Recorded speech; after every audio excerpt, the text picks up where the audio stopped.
chita llamamiento mochiro siendo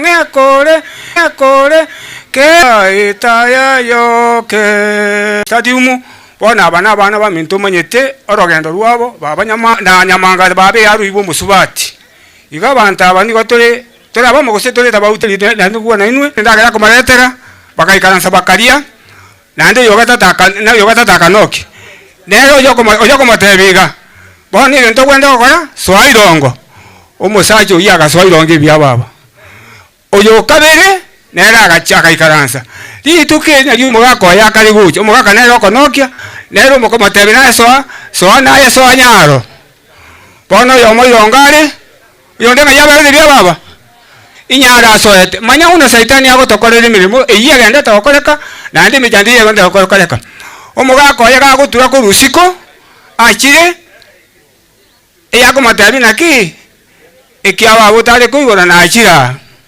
amanya ko matabina ki ngayogo tuwera omongina matayo kuri ngayogo tuwera amatebi nyasa oyo twachandikire amanya ko matenya nyasa oyo ta mama tuchandikiti nyasa oyo na gutigerete na roro okurinda oria akaba confuse gugwari nongatenga oirendo leirongo tago kurinda ekera kwane kabireyo oyo ironga akamanya goteba tari nje bwe kande irongo oyo ndenga yaberete baba ngakigurwete saitani atokurekanira yunuru chense ekwete nande sesa legete oine mechando egendete ko baso ubwo bwense munyoro akalire mirime yere miya nande utenene boronge una abana baminto bamachiri buye stari uneye igo tuwa ngo sabanya sawo itatu bwato ko boka matuensi gasa matukayo mwali bya baba na yakubwato ko boko emambiri enchenu tumira na sumu juita tatoroseri abana baminto matuensi bya baba ese tuwaike yomogo omonto kabere nkorerabu omonto kabere nere no mulimbe kabira uneyo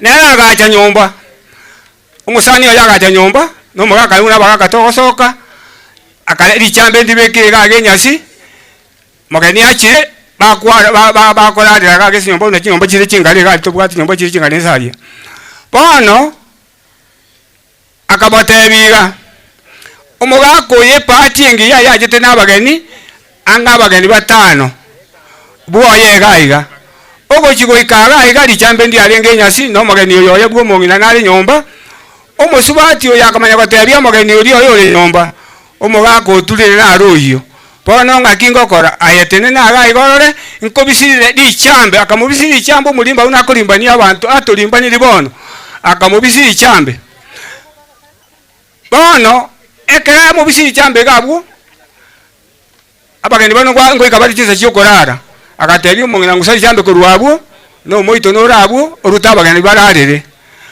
ekera rutali ichambe ri gabwo abageni bararere bya baba ngakioro jako rusi chambe ri ari nyasi ne nyomba yarabirese nayo rigere ni mechande yegocha yacheira bamura yacheira bagaka ndari okora abantu bakongentana abagaka bangenta bangina abangina bangenta bagaka abana baitaba ise aise yabeire bono yabeire tuli bulimba gati iwatu yangu sabanya sana ki ase Matayo ase Yohana tokosoma yosoma Matayo 25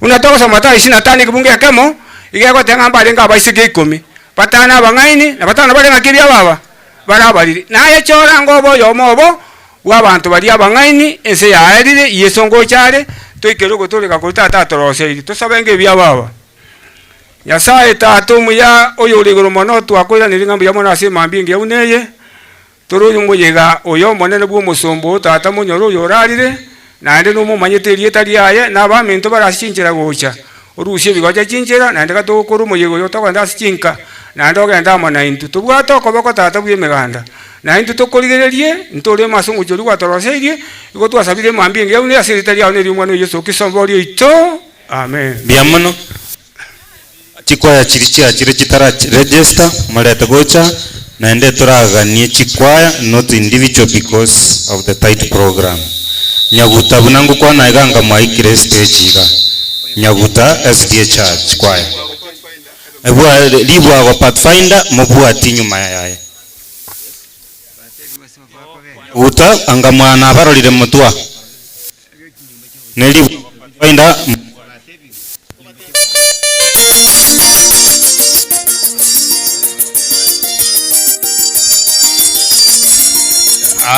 ababuna bagende gocha siri kwaya announcement kidogo bamanye buna tora ase tugende kogenda sinyumba chobo chenu buna iga kurwa sengo kwana kurwa.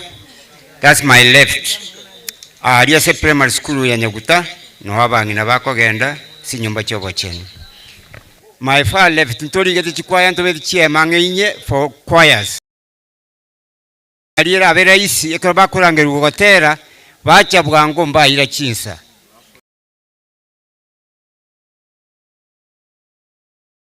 kwanera iga magega yane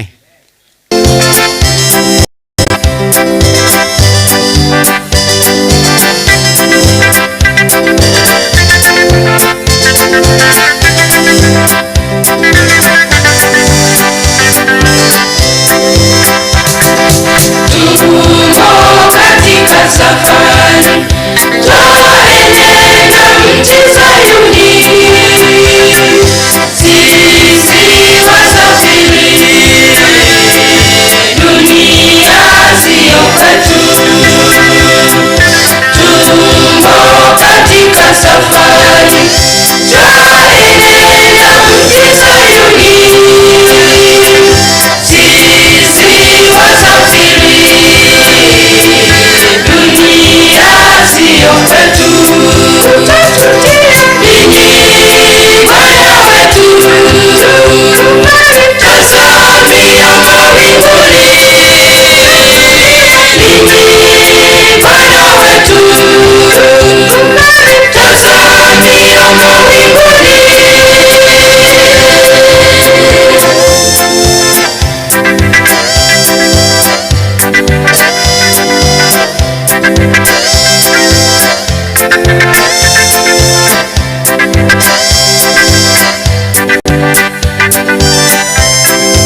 bamuranche abaminto ekero togukwanie family into teneno egia kabere oyo minto nyamwamu omorisia otwago tebeti ngase chikwaya chigo ikaransa chikaransa na mpangirio bantonde ta ikaranso so you stand there abageni bari bagocha you observe the karatasi erebosibwema you sit there.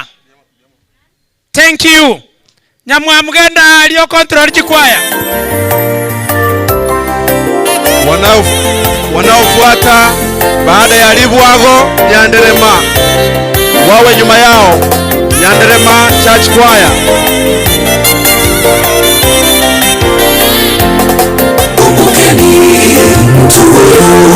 Walijitungua Samsoni, alishinda wengi kwenye vita.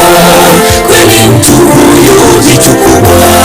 Kumbukeni mtu huyu, walijitungua Samsoni, alishinda wengi kwenye vita. Kweli mtu huyu jitu kubwa. Watoto wamebaki mayatima, kina mama pia nao ni wajane, wazee wanalia peke yao. Delila ameleta shida. Watoto wamebaki mayatima, kina mama pia nao ni wajane, wazee wanalia peke yao. Delila ameleta shida. Lakini Delila wewe, lakini Delila wewe, lakini Delila wewe, lakini Delila wewe. Makanisani kuna Delila, hata njiani kuna Delila, mahala pa kazi Delila wengi. Chunga sana Samsoni. Makanisani kuna Delila, hata njiani kuna Delila, mahala pa kazi Delila wengi. Chunga sana Samsoni.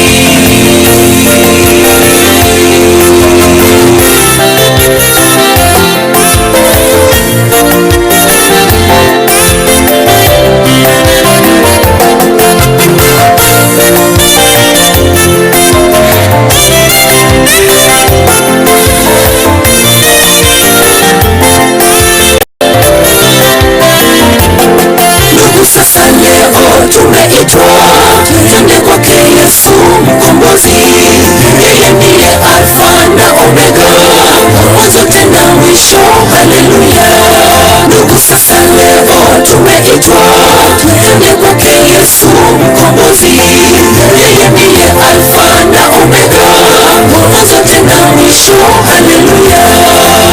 Watoto wamebaki mayatima, kina mama pia nao ni wajane, wazee wanalia peke yao. Delila ameleta shida. Watoto wamebaki mayatima, kina mama pia nao ni wajane, wazee wanalia peke yao. Delila ameleta shida. Lakini Delila wewe, lakini Delila wewe, lakini Delila wewe, lakini Delila wewe. Makanisani kuna Delila, hata njiani kuna Delila, mahala pa kazi Delila wengi. Chunga sana Samsoni. Makanisani kuna Delila, hata njiani kuna Delila, mahala pa kazi Delila wengi. Chunga sana Samsoni.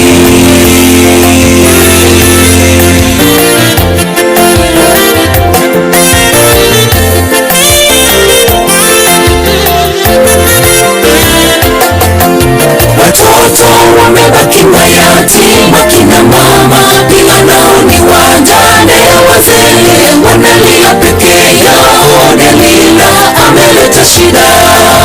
Watoto wamebaki mayatima, kina mama pia nao ni wajane, wazee wanalia peke yao. Delila ameleta shida.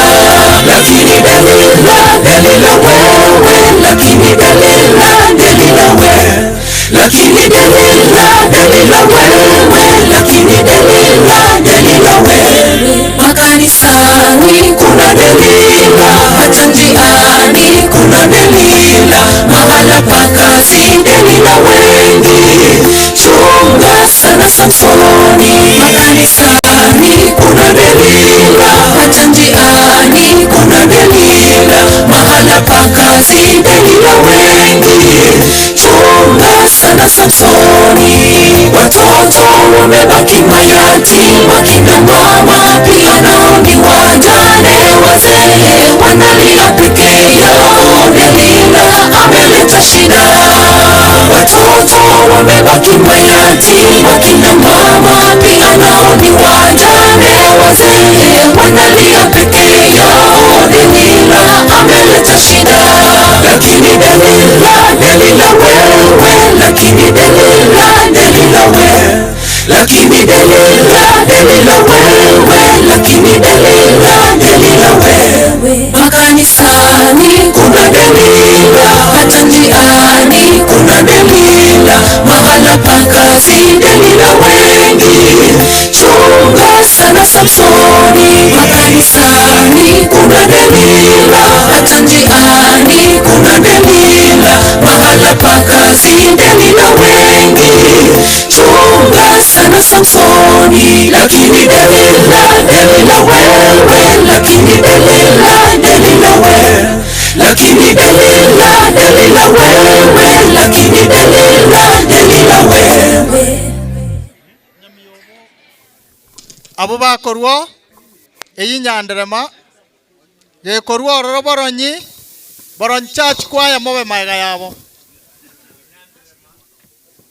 eyi nyanderema church choir boronyi mobe maiga yabo.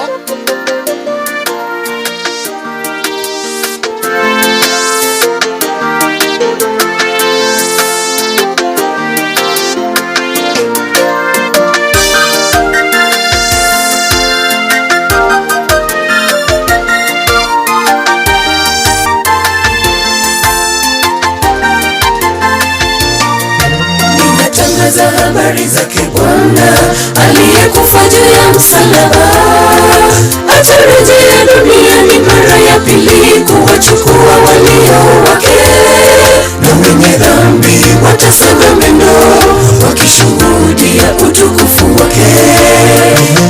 Wenye dhambi tokeni kwangu, siwatambui. Ninatangaza habari zake Bwana aliyekufa juu ya msalaba, atarejea duniani mara ya pili kuwachukua walio wake, na wenye dhambi watasaga meno wakishuhudia utukufu wake. Wenye dhambi tokeni kwangu, siwatambui. Pale tutaingia washindi wa dhambi, hatutaona huzuni tena, furaha tele, nira tele nyumbani, furaha tele, nira tele nyumbani. Pale tutaingia washindi wa dhambi, hatutaona huzuni tena, furaha tele, nira tele nyumbani, furaha tele, nira tele nyumbani.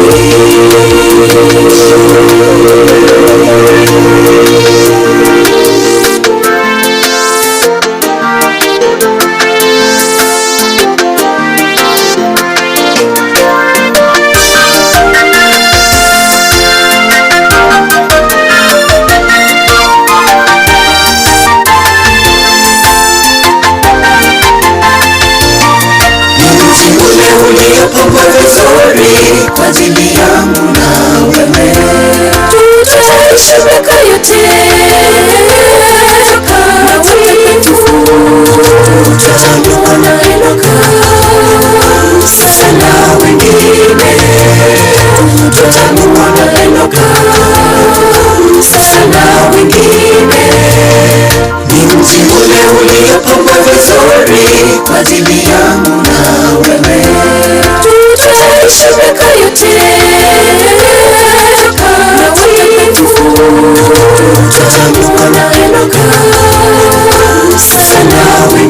wengine, tutamuona Enoka sana wengine, pale tutaingia washindi wa dhambi, hatutaona huzuni tena, furaha tele, raha tele nyumbani, furaha tele, raha tele nyumbani, pale tutaingia washindi wa dhambi. Njia yako enda Igoro na Yesu, kiseni amono komanya na se Yesu. Njia yako enda Igoro na se Yesu, kiseni amono komanya na se Yesu.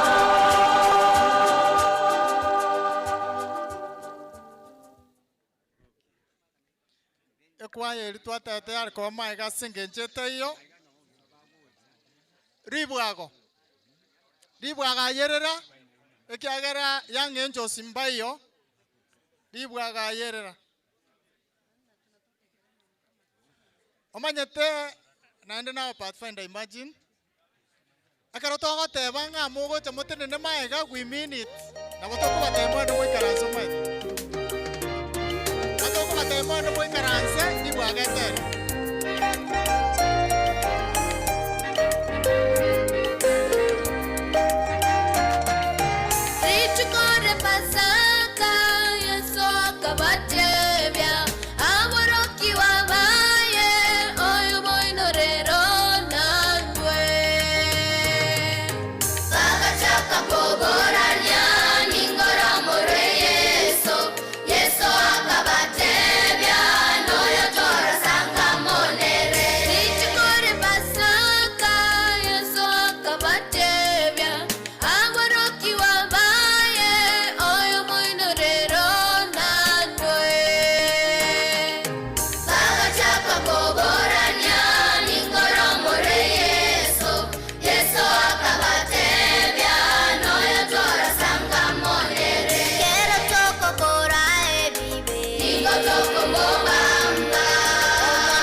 Naiga kange kwa yerie kubwati izangaso se nyumba chobo chenu nyumba chobo chenu eko nante ne ine gambarige zigo cyabo okoboko kwane gwokobe magega ase primary nabangina bakogenda gucyo ekeroko so guchie skurume okoboko kwao gwokobe ekeroko so guchime kicho chire kuchimataria ne cyabagaka abagaka left aliye kanisa ntubwaze kinyomba cyobo chenu abantu mbaroro bakuborokereria onye gukuga nikogenda sinyomba yobo chenu magega aliye kanisa na magega ye school igo chikwaya eye gukura kange ya kabere gere next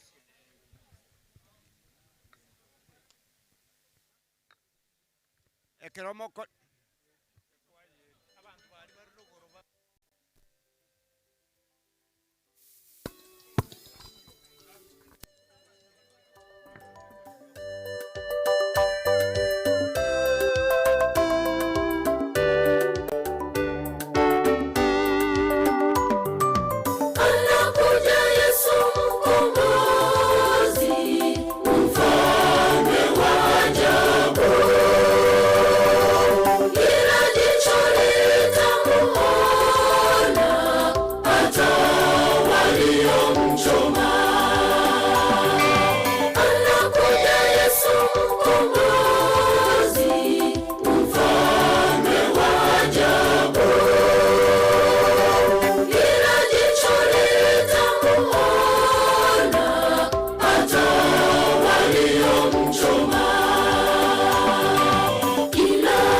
Biamono. Bono ntagete tusabe togende kipindi kende. Pastor host tusabira ngo togende kendo kende. Tuombe. Baba yetu na Muumba wetu, tunaendelea kukushukuru kwa wema wako masaa haya tena. Tuomba Roho wako Mtakatifu aendelee kutusaidia na baraka yako uendelee kumimina baraka yako katika viwanja hivi vya Nyaguta. Tuomba haya tukiamini kwa jina la Yesu ambaye ni mwombezi wetu. Amen. Asante sana. Sasa nataka tufanya hivi. Ukiitwa ili waste time. Na ningependa brothers and sisters of the late mzee wote wa sisters to the late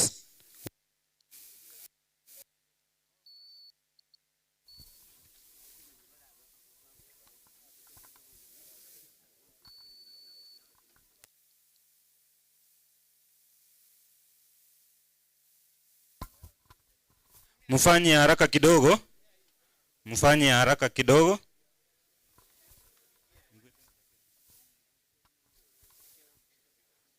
Tukuje hapa. Brothers and sisters, kama wako tunaweza badilisha, nikialika Elder John atupe huu mwongozo kwa brothers and sisters. Nkorengere ringa munyoro na bwate mabo na baswati bamwabo.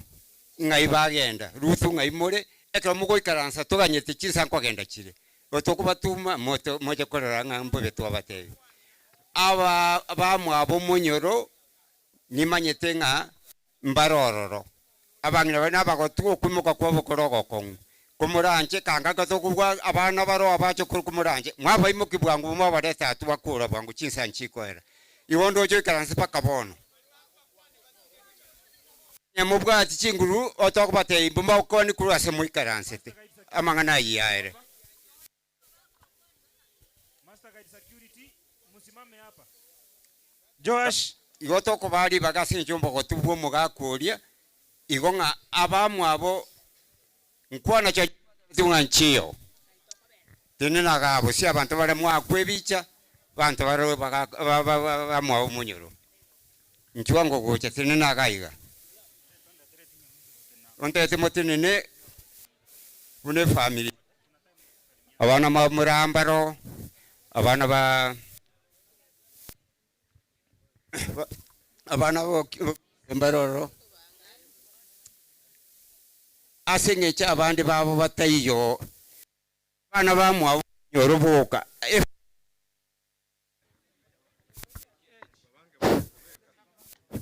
tasa kogenda paka onu oyatwa ababange yake onataka mwamuga kanyendire kunyarekana nero ya mwabo munyoro otoko gendo Toko gendonu, togendo bugoka, it will be too large. Iwana ataka toko bwangu. Aba mwa nyoro beraga. Abangina abana bikaransiga, abana babwali. Ngaibale. Yo present ba abangi abaswati ba mwa umunyoro. Murambaro. Ngaimoberete. Onye moyo ngokora tobatige. Aiga soko boko kwane kokobe.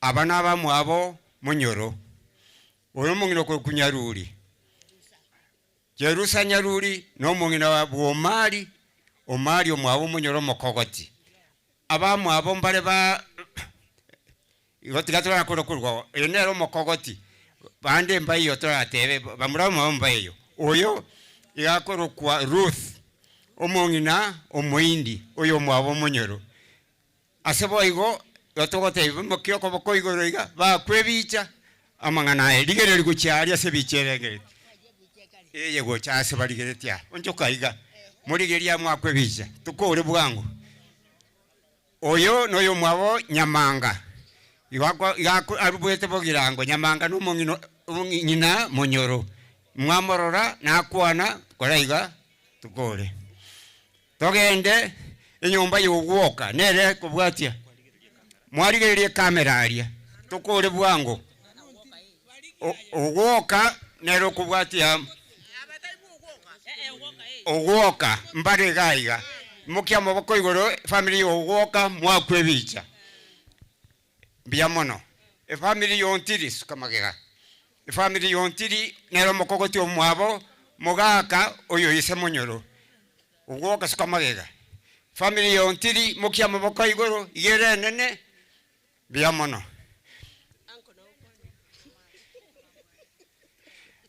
abana babwari baorokira inani kwaya nga yaikire mutuga abuna bagenderete inani church kwaya na bwabaiga abana babwari mukyoko boko igoro biche yakwe abana ba murati baroji igoso bwangu ikaransa andi turangirie tugende gepindi kinde inani church kwaya tinda barara twaili baga tagukwana ni abicha ngwa kwere digama cheso karansa biamo nerida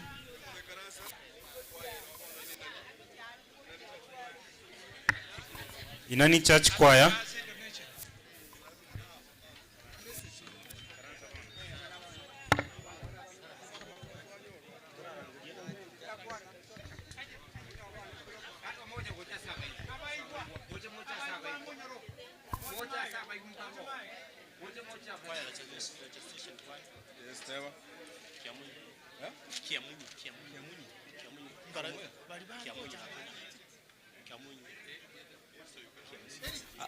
wachukua abaigwa ntora iko the bomugaka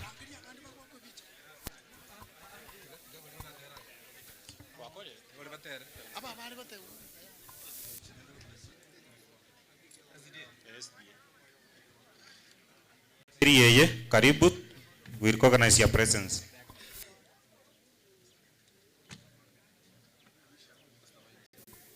abarandi baitu pastors karibu tumewaona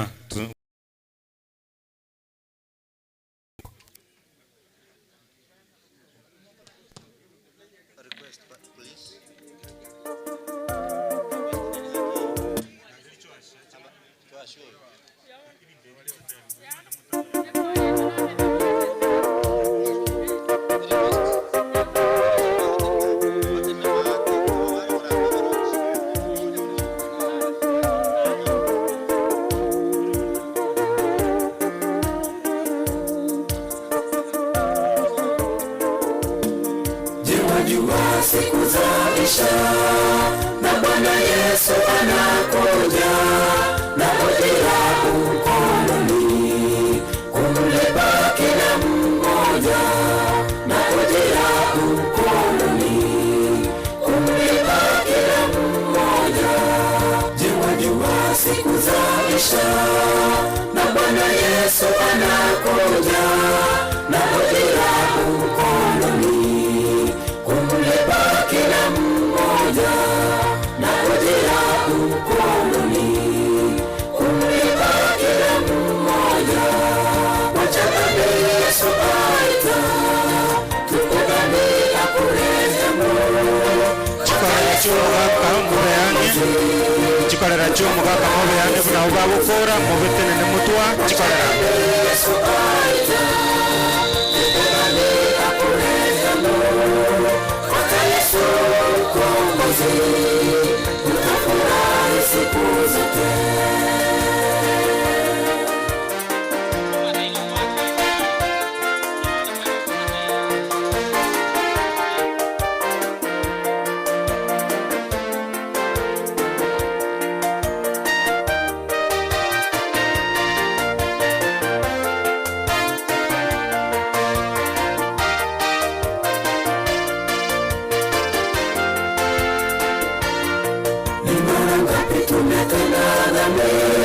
Tumemsahau Mungu wetu, tupo dhambi, uje kwa Yesu utapata uzima wa milele. Tupo dhambi, uje kwa Yesu utapata uzima wa milele. Ni mara ngapi tumetenda dhambi, tumemsahau Mungu wetu, tupo dhambi, uje kwa Yesu utapata uzima wa milele. Tupo dhambi, uje kwa Yesu utapata uzima wa milele. wachagami Yesu aita tupigani akurehemu hata Yesu Mkombozi utafurahi siku zote wachagami Yesu aita tupigani akurehemu hata Yesu Mkombozi utafurahi siku zote.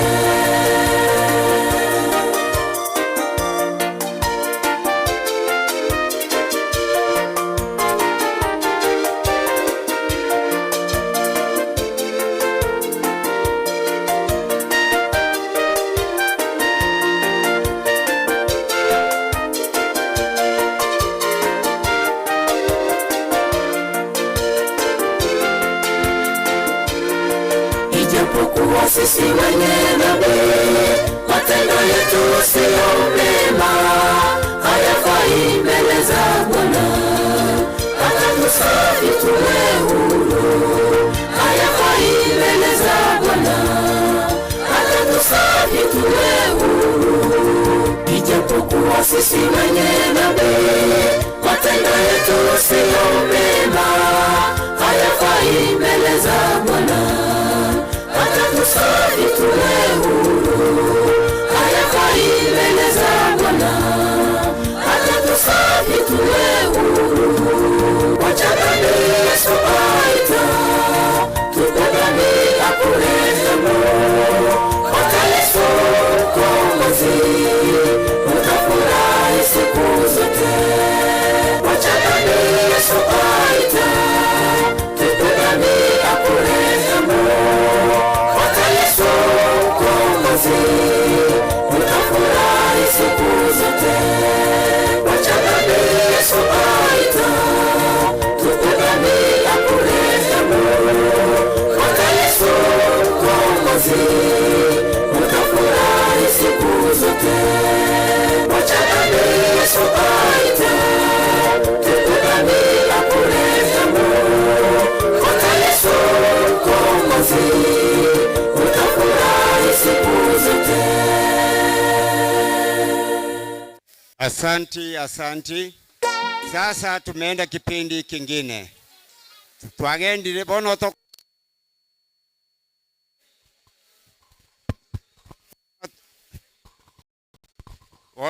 genda kipindi kye chikorera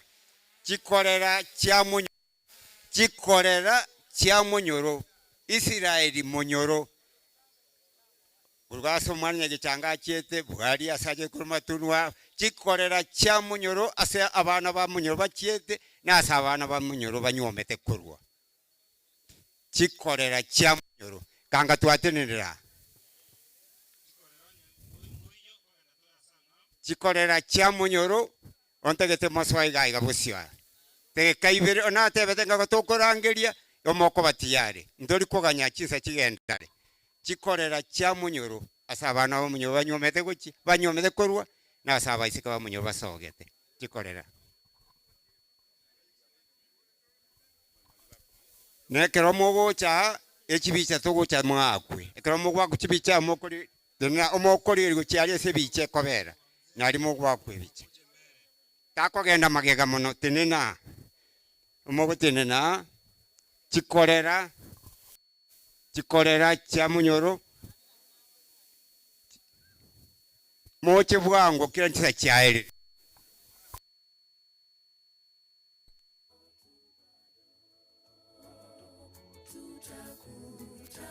bakoriere guchibosia bakuchibicha bamakuya asa abana babo bare gusa abana babo baruete na baroba barore chikorera na chechi kyaikira chikorera kya munyoro denera koraiga mwamkwaya ontoka guchimoina abana babarore nde bari bosia babarore koraiga mbuya mono gena moikara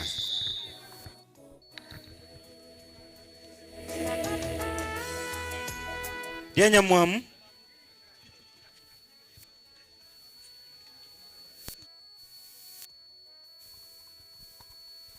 ekera kwarangeli kwa mwacha bwango tinginji na butukuru katogende gento kende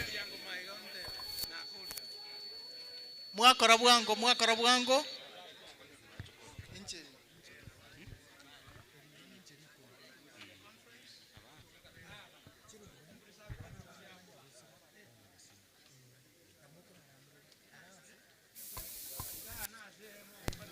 I recognize the presence of IT Director, Pastor Job.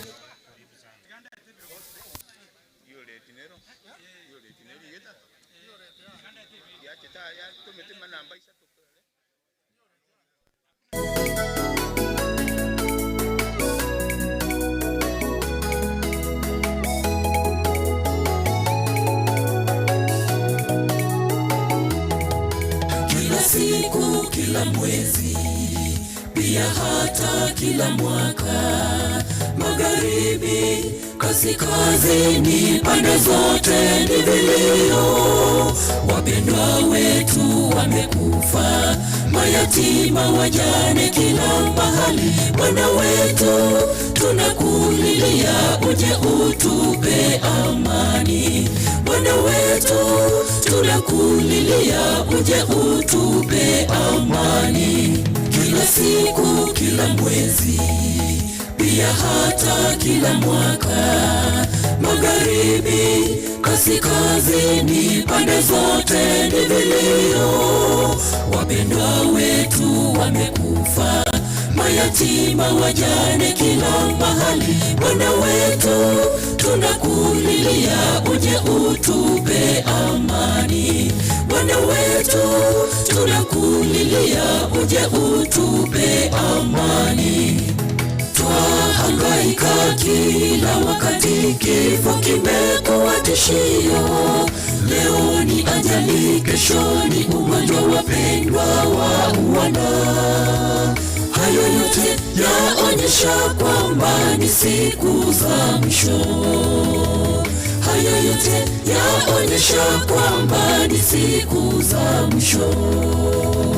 Twahangaika kila wakati, kifo kimekuwa tishio. Leo ni ajali, kesho ni ugonjwa, wapendwa wauana. Hayo yote yaonyesha kwamba ni siku za mwisho. Hayo yote yaonyesha kwamba ni siku za mwisho.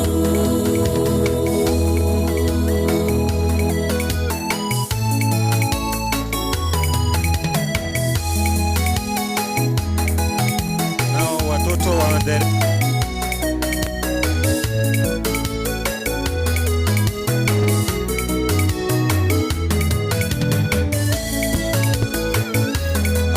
watoto wa mzee waendelee kujipanga hapa. Watoto wa mzee, the sons and daughters of the late, waendelee kujipanga hapa mbele. Hao wakimaliza, kama maua yachanua yanyauka, leo yu hai, kesho haupo. Tenda mema kwa wote kila wakati, siku moja utakapolala ulale na tumaini. Siku moja utakapolala ulale na tumaini. Tulo hai tunaombwa kutubu dhambi zetu. Maisha kama maua yachanua yanyauka, leo yu hai, kesho haupo. Tenda mema kwa wote kila wakati, siku moja utakapolala ulale na tumaini. Siku moja utakapolala ulale na tumaini. Twahangaika kila wakati, kifo kimekuwa tishio. Leo ni ajali, kesho ni ugonjwa, wapendwa wauana. Hayo yote yaonyesha kwamba ni siku za mwisho.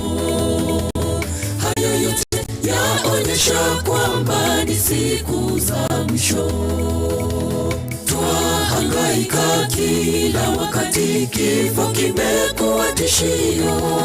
Leo ni ajali, kesho ni ugonjwa, wapendwa wauana. Hayo yote yaonyesha kwamba ni siku za mwisho. Hayo yote yaonyesha kwamba ni siku za mwisho. Twahangaika kila wakati, kifo kimekuwa tishio. Leo ni ajali, kesho ni ugonjwa, wapendwa wa uwana. Hayo yote yaonyesha kwamba ni siku za mwisho. Hayo yote yaonyesha kwamba ni siku za mwisho. Twahangaika kila wakati, kifo kimekuwa tishio. Leo ni ajali, kesho ni ugonjwa, wapendwa wa uwana. Hayo yote yaonyesha kwamba ni siku za mwisho. Hayo yote yaonyesha kwamba ni siku za mwisho.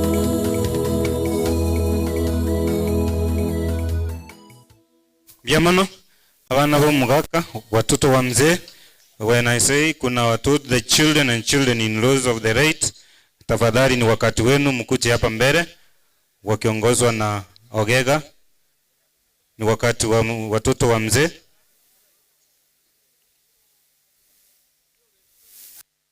Wakimaliza Rioret Church kwaya mkwe tayari.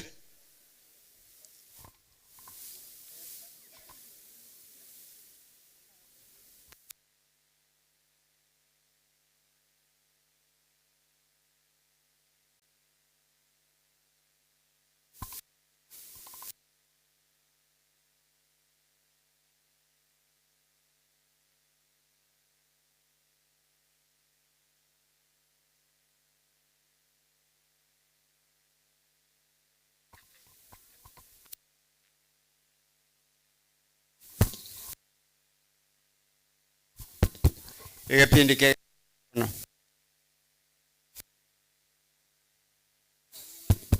Egepindi ke genza bono.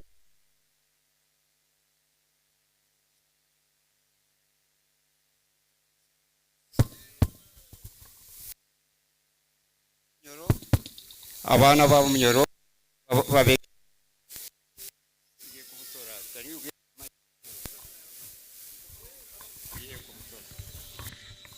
aba bari bosyayiga n'abana ba Munyoro.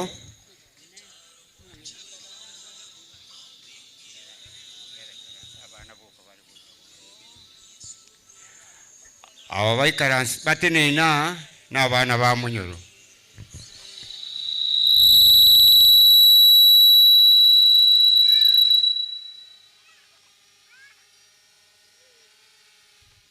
Yeah. Munyoro nabwate familia nene aseigo ontegete nye omwana Munyoro libaga ara akwana marieto kabatari gukwana, and then oyomo oyo mwana oye akwana lingane limo abipindi binenze cyo kubama baga igo kuba introduce one by one oyo nere maimu kyoko bakoigoro abakwa makwana uchinkwana chicha kuba later on.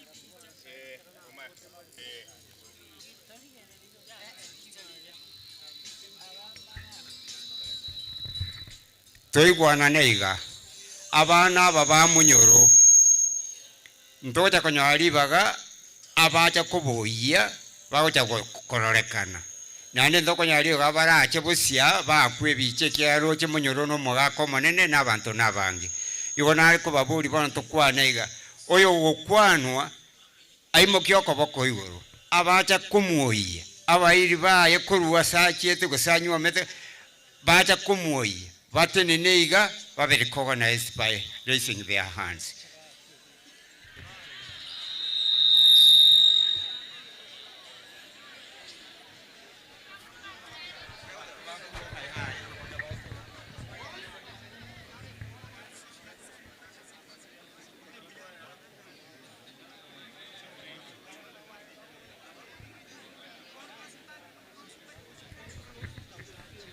bono tokoreiga abana bamunyoro mbabwata ase bachiete nase barusetie abantu babo bari bonsi bacha kobarora injumotwa.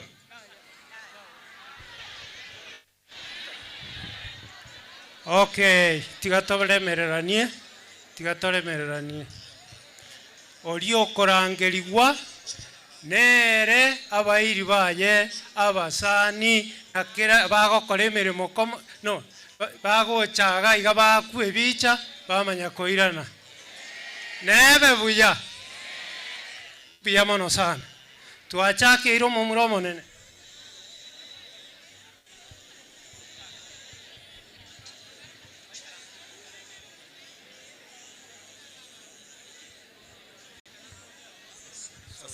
Piamano sana. Tuachake iru mumuro mintomo nene.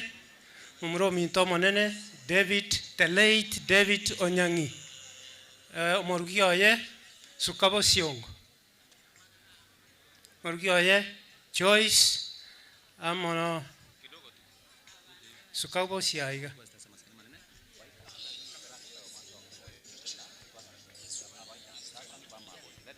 Miyamono. Naende na tebere gukorwa ng'abandi mwensi karansa erinde oyo okorangeri gwocha na etimu yaye yonsi pi omuraro sekera muteneine kagocha gukora nari turagende pole pole ndio mwendo esererero rituko rigima ya omorisia munyoro taibo no turaike gwancha we are not in hurry.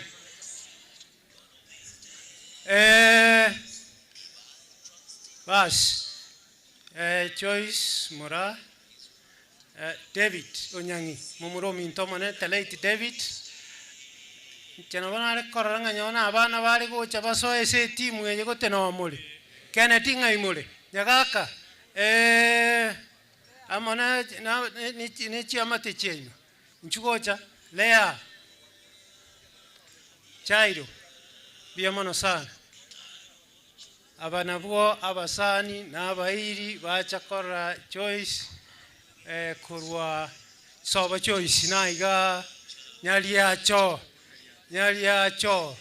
ya mwabo kebirichi biyamano sana isemo enka kurwa nyaliacho mumanyete ya mate yabo makone muba manyete mwemo kiria maboko salute mwa kwebicha arabu mo biyamano sana.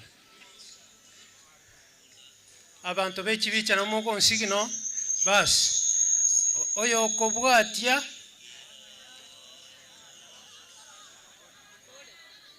mwaonchoka gochirogorana ndi mwaro mwaonchoka gochirogora eso musangirekano mwamanya kogenda oyo kobwatia Raeli Nyagechanga keago Raeli Nyagechanga korutaracha ncho aba inukarua Raeli Nyagechanga keago korwa taracha nyali bali gotondo bona abasani baye abairi naende bwoye gamenyete keroke abanyakanisa baru abacha komuoya etimu yonsi soabusia motenene mwakwebicha ekero mwakirwe bicha mwasaliuti no mugando oyo bwa baminto baikaransete magagarugora mwamanya gukora mwagenda.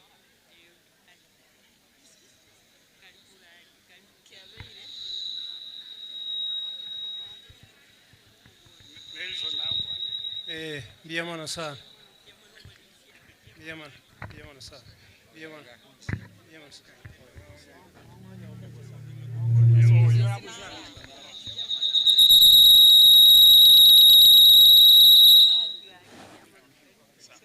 Naomba tusonge nyuma.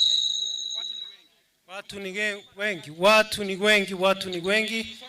Ejene timu ya Raeli Keago korukeroka taracha na ndonsi ese oboiri bwaye bogaigete basimbi yamono igo mogo saba oyo mogago saba kwania pa yo mugando oyo iga ekera sabire na ende monchoke mosaliuteria bare magega mumanye gukura omo pasta naro mo pasta gatigati ino pasta Buyamono ankoro kwa Pastor Hesbon Michira abantu aba bonse pintara chabarua ase muswati omwabo munyoro muswati omonyoro pole tuatebire na intuanchira na magomba ito. Haleluya. Tusabe bono. Utupendaye upeo Mungu wetu na baba yetu, tunalimidi na kulitukuza jina lako kwa kuwa unastahili sifa zote na utukufu. Imekupendeza kwamba mtumishi wako Israel Monyoro aweze kulala mavumbini wakati huu. Na umesema kwamba kinachopendeza, na sisi hapa wengine pamoja na mbingu katika kusherehekea kifo cha shujaa huyu wa imani mpaka tutakapotamatisha na siku ya leo. Baba, roho moja iweze kukupokea Yesu kama mwokozi wa maisha yake. Jina lako lisifiwe kwa yote. Baba, la Mwana na Roho Mtakatifu. Amen. Biamana. Tuwasaliutiri anjira na kakinaini wisaruti yetu biamana. Abana baye ekara mwarenga amonde somugando yo sukabosio. Rael karati koko kwanani. Rael na abana baye sukabosio. Rael na abana baye sukabosio na bakaba mura basubati bakaba mura igotwebese na mberi entangani nabo muratu babere inche umukagito murainere gagoko igona ase konyorigwe ensemeyo biyamano sana abanyakamera bansiginoire onchoka mo saruti gochialia biyamano sana eyamate ya Lois the late Lois Kwamboka Ayeko. Lois Kwamboka Ayeko kanya igonko kogenda buna tole inoda igokanga na inu mwetenga mumanyete position mulese family anga moko na gotene nae kera bande korwa sero isingende family ya the late Miri Kabwali igo moko ba stand by kero togenderete gukora ne yamate ya Lois ne ro mwana onde okobwatia oyuo rwaiga bali bonsi bacha koboya na mogo soase timu eyo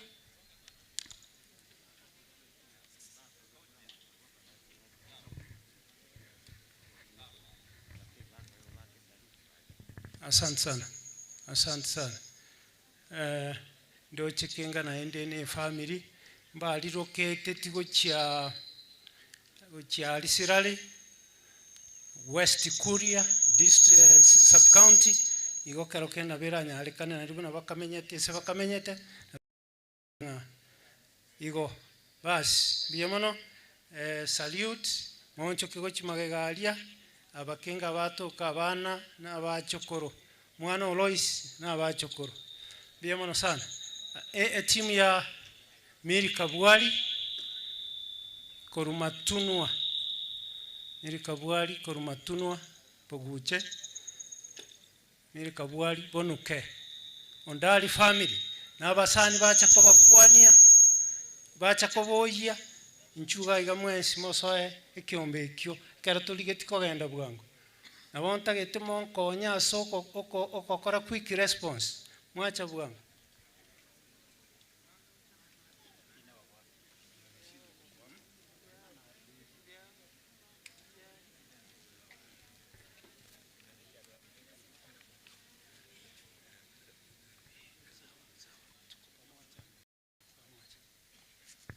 biyamono na kimwache kando naende kamera ikara kosengo chia sukai ga balance chi kamera ichichira era ni eri achire isiko yichi kamera igo mwabwene ile bona abane amate ya Miri Kabwali bonuke biyamono sana biyamono Biamono onchoka mwake saruti lakini abana mutigara musuke bosio. Abana baye musuke bosio. Tenena katikati abu biamure tindo chi umwana oyo omokoro happy tacheti for unavoidable circumstances. Nabo barenge bane oyo omotaiyo otaika biamono sana. Asante sana. Korwa Sebwali naratumire eamate yogega na yetumire na chire amate ya Karen Kemunto ncho chubwango korabwango na bonsi abacha koboya abairi amate n'abasani bakora emirimo nabarabwo nchugocha ayarigereri bosi abande mbaigwete tangaseye ngocha bare vera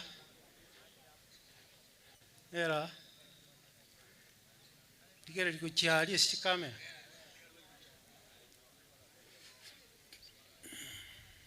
biamono sana eye ne amate ya Karen Kemunto monali korwa kisema chianya cheki ubasi biamono sana biamono makolire nkolengia mbaracha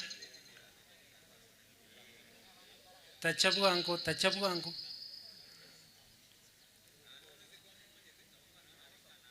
basi chikamera mwante mwakolire chikamera okay bachoka mwake sarut Karen na abana mutigara yamate ya Karen mutigara biamono sana tenena igo kuna mure tenena igo kara ogo kwana nipa dai biamono sana Karen okoyone munali na abana biamono sana biamono ochoka gochiari mwake saruti esebaria biamono sana twachira se amati ya litia koruria makanda botondo gekaire tichikura chinyingake ase amati okay ncho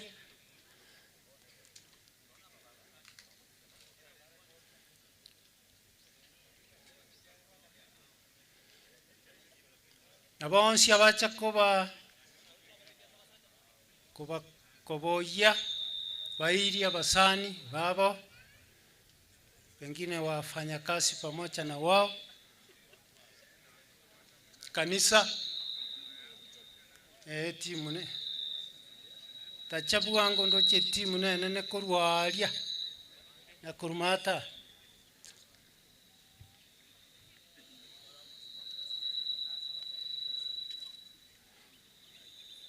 biamono sana biamono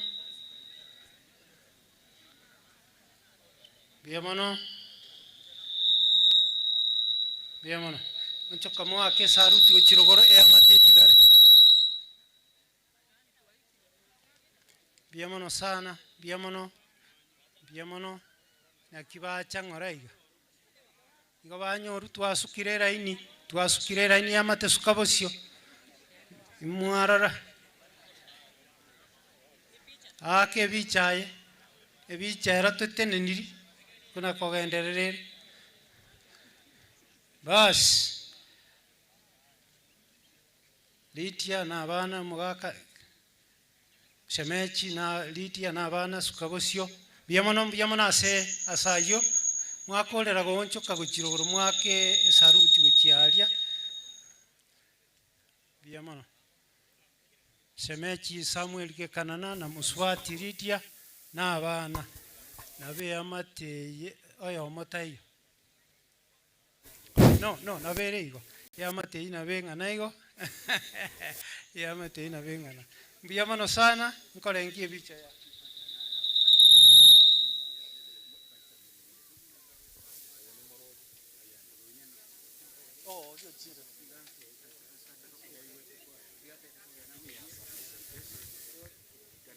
Tunaenda kuomba, tuamini na tuombe. Hey Papa Mwenyezi Mungu, tuacha mbele zako katu. Papa, tuasema ni asante kwa yale yote unaendelea kututendea kila wakati. Baba wetu, tumesaleta faraja yetu kwa hii familia ya Monyoro kwa hii siku ya leo Papa. Tunakuomba Papa, hii familia ufunike na damu ya Yesu, uendelee kuilinda na wale watoto wako hapa kwa hii familia Papa, uendelee kuwachunga kila wakati.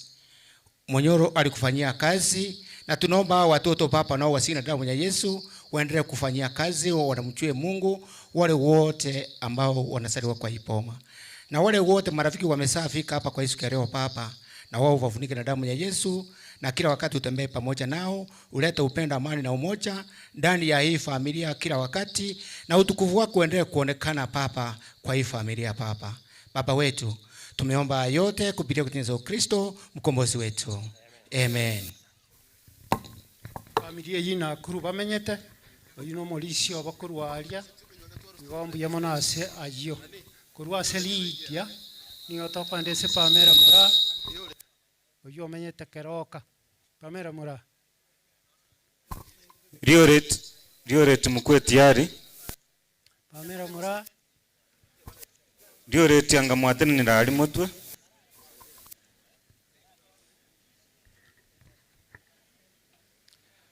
oyole gochaba chi program ototomeire an apology igamegeti an omission yerieta ri omwana oyo iga pamera mura korwa ase abana ba Monyoro, lakini we have accepted the apology. Pamera mura aba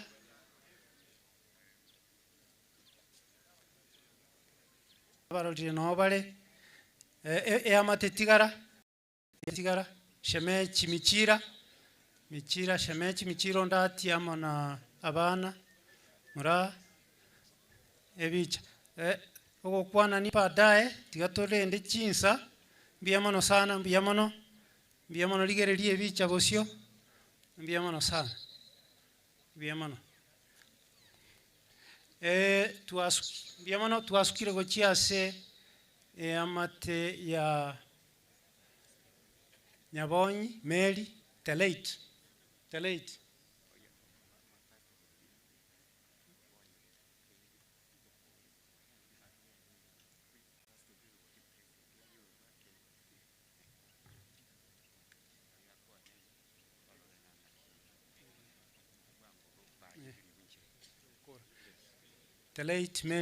Mary Nyabonyi Teleit Mary Nyabonyi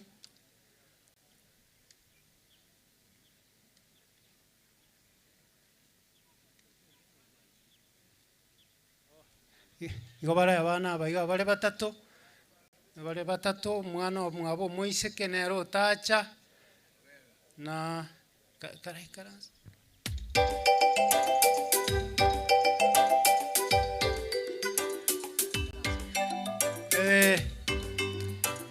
Viamonos sana abana banigo bare toto orphans Mary tayo na ise tayo igona omoise komo abanaro taigeti gocha biamono oyo no munyagitari nyasaye nkona gosuka bare bas korwese Mary Nyabonyi tuachire selea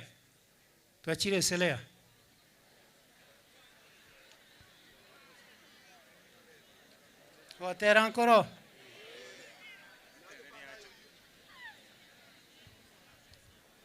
korwa selea tutigareti bakeigo agotera tigakora atera nabo mugwekanyake tumanye kugenderera korwa twaisire gukora tolemereri inse gotigera ati mbakora bonsi na inche mwansare irie kero wakuri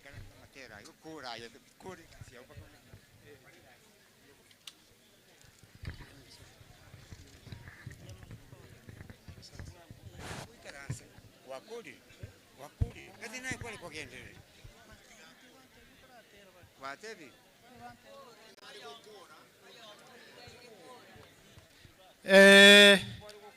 igonare gukora ogotera karati niyo oterango abande bantebi karati gotera abande karakora lakini rende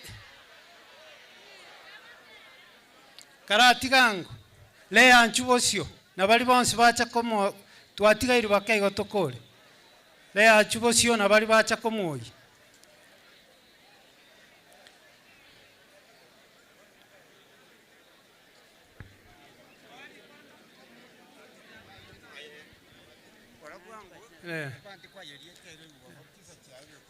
Lea na wale bonse bacha komoja igeri kamera wale wote ambao walikucha pamoja na Lea ikiwa ni pamoja na marafiki na jamaa kutoka kwa Lea na pia kanisa lake wale wote ambao walikucha karibu pamoja naye mpiwe picha angalia picha ninaambiwa fanyeni haraka na mnaanza na kusalimiana iwe ni baadaye tafadhali kusalimiana iwe ni baadaye asante sana sasa ni picha kusalimiana ni baadaye asante sana naweza kuangalia na upande ule mwingine asante naweza kuangalia na upande ule mwingine watoto wa Lea Mpaki Lea na watoto wake Mpaki na bwanake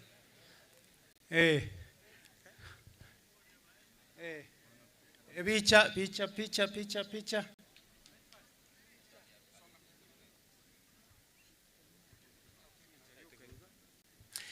sasa naenda kwa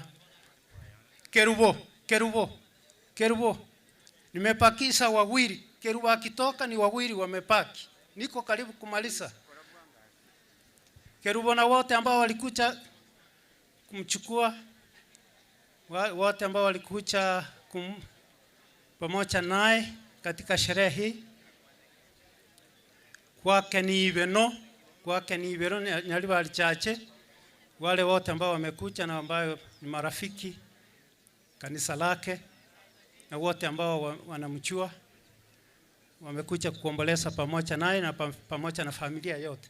Basi angalia mbele, picha ichukuliwe. Wale wote Nyang'ara na wewe uwe standby hapa. Nyang'ara uwe standby. Aya, asante. Aya, mnaweza kuangalia upande ule mwingine Lea Kerubo weza kubaki na watoto. Asante sana. Mnaweza kurudi. Kerubo na watoto ako na watoto wawili. Ndio hao. Bwanake simuoni. Haya, asante sana.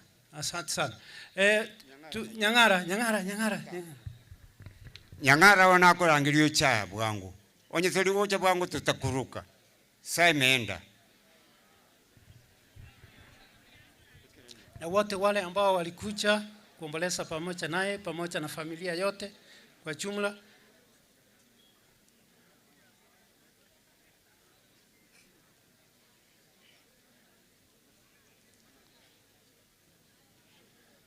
Asante sana. Kwa bibi yake anaitwa Rael kwao ni North Mogirango. Sehemu gani ile? Ekerenyo. Asante sana. Wako hapo hao wote. Haya, asante sana familia Paki mchukuliwe picha. Nyang'ara ndiye ndugu yangu pamoja na David Onyang the late. Tuko watatu hivyo. Asante sana. Nimalizie na familia ya Ogega. Nelson Ogega ni huyu mwenye anaongea. Nelson Ogega ndiye huyu mwenye anaongea. Familia yake, bibi yake, mama watoto anaitwa Florence Kerubo. Florence Kerubo kwao ni sehemu za Nyacheki. Wale wote ambao wametoka sehemu hizo maofisa wa elimu tuliofanya kazi nao, naona wengine hapa akina Shem. Asante sana. Kanisa la Nyando Cheibere ambaye Papa aliongoza, naona mmefika, asante sana. Na kuna wakilishi wengine nataka kuamini ambao wanaweza kutoka North Carolina USA. Kama kuna mwingine amekuja kutoka huko, ni mbali, tunaweza kumrecognize.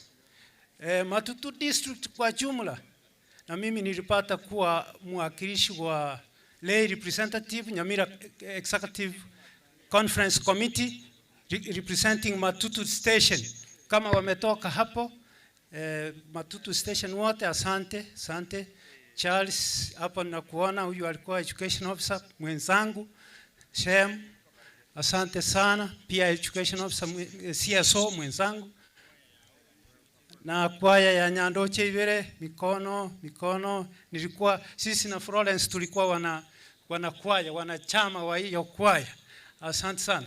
Kuna kiongozi wa kutoka Nyamira County, Daktari Peter Kereli, ambaye ni Public Service Board Chairman, Nyamira County, Daktari Kereli. Former former senior chief wetu, ambaye pia ni mzee wa kanisa mwenzangu, John Ombuna.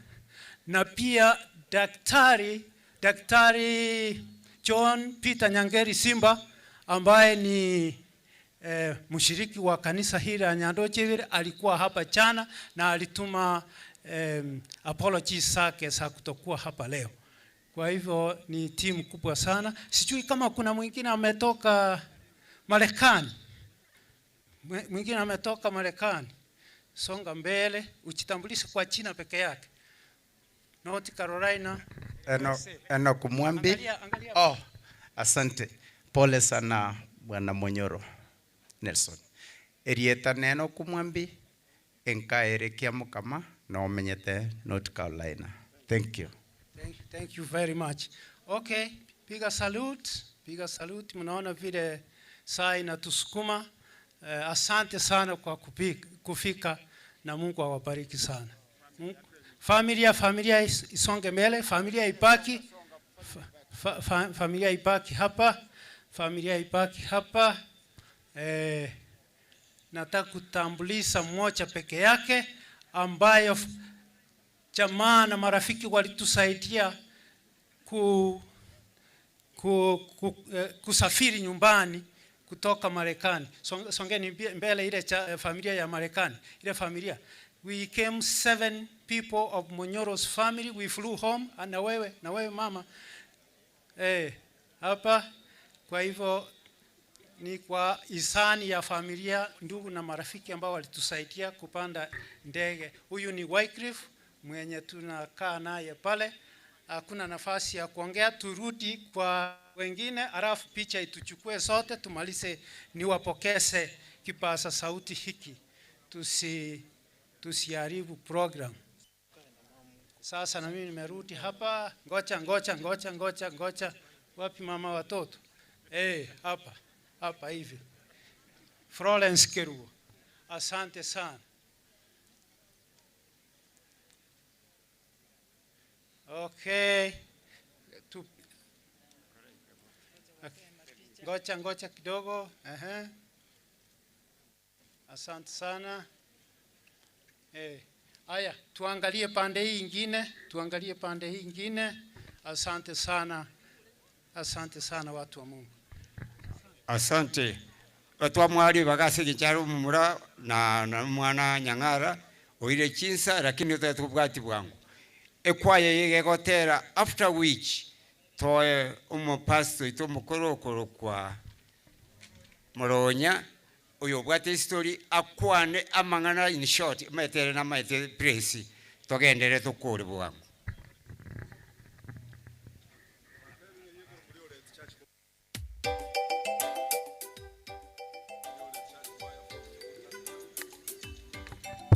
Dioret Church Choir na Rere Stage ndio inaenda kuimba.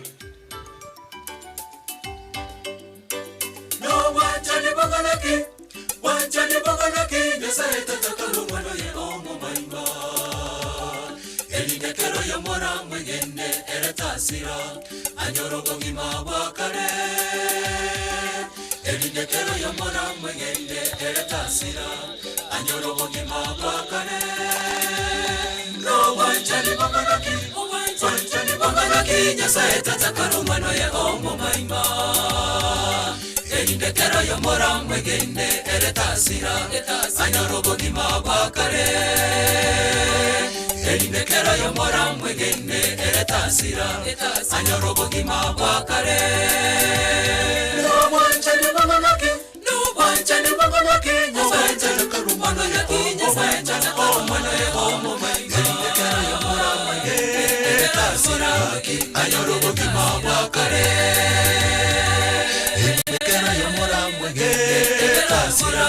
anyorogo ngima wakare no wanjani bongoloki nyasaye tatakalu mwana ya nyasaye tatakalu mwana ya omo maima elindekero ya mora mwengende eretasira anyorogo ngima wakare elindekero ya mora mwengende eretasira anyorogo ngima wakare.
Yo mindo bunabwe anjete anyorogo ngima wakare ayo mito ancho yo mindo bunabwe anjete anyorogo ngima wakare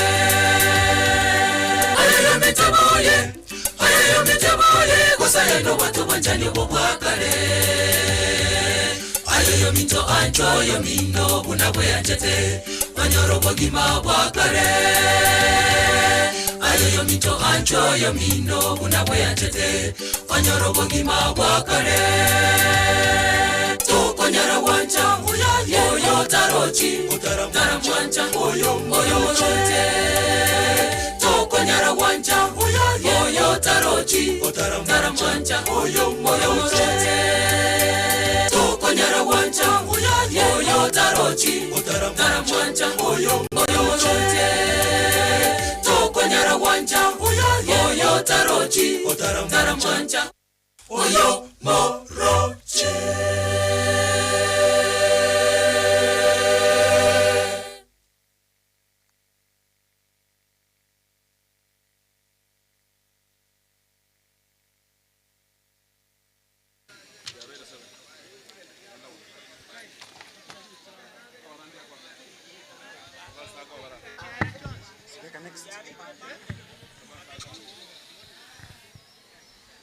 Thank you. Thank you. I invite Pastor.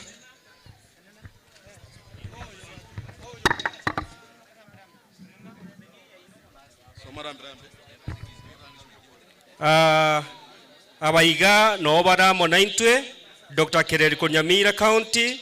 We recognize the presence of all South Kenya Conference pastors, Honorable Steve Alika, Ibeno Ward Noale, and all area chiefs and assistant chiefs around. Oyoiga otomire contribution yae, lambi yae, Honorable Cholex Aurora, 1,000 shillings. Imbiamono, may God bless you.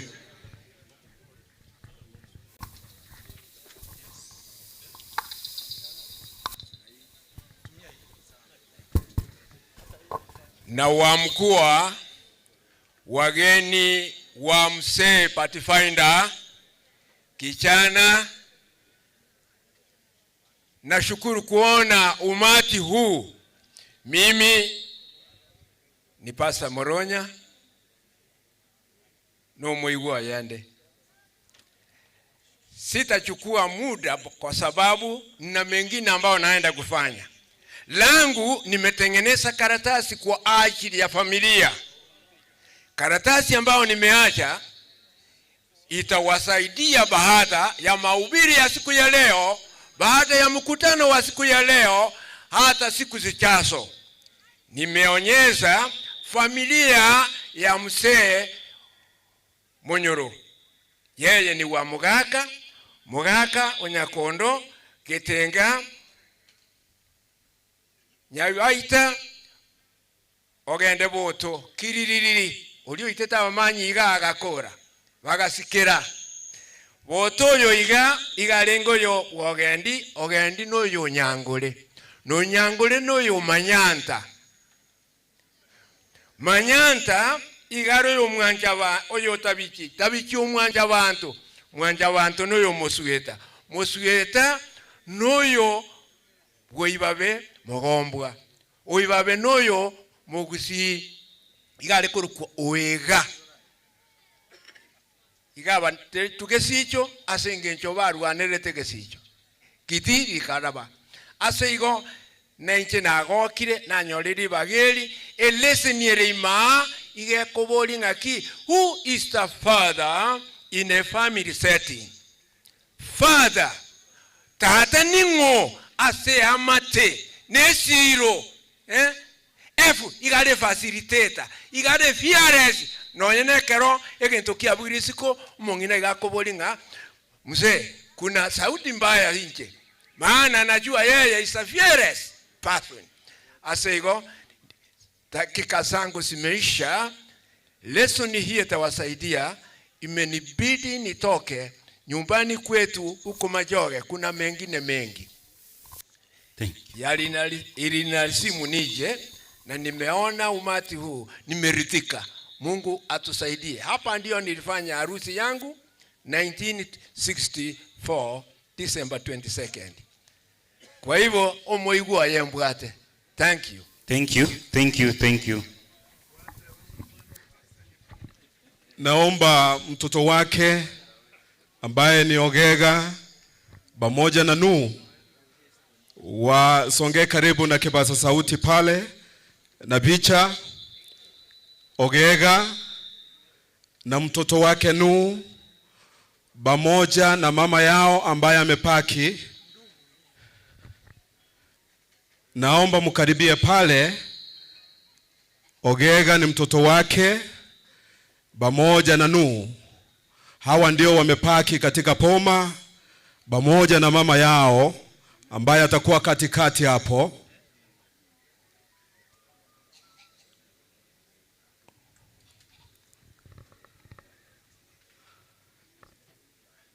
Ni watatu. Naomba tu msimama hapo mchukuliwe picha.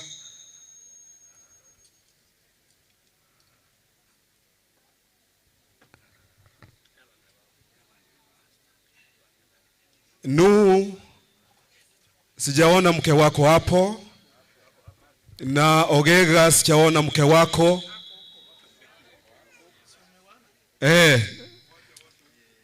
Angalia sasa picha. Kwa hivyo vijana wa mzee ni wawili wamepaki. Pamoja na mama ndiye huyu wako katikati. fungia umati mkono, mwaweza kuketi. Thank you. Thank you, Pastor.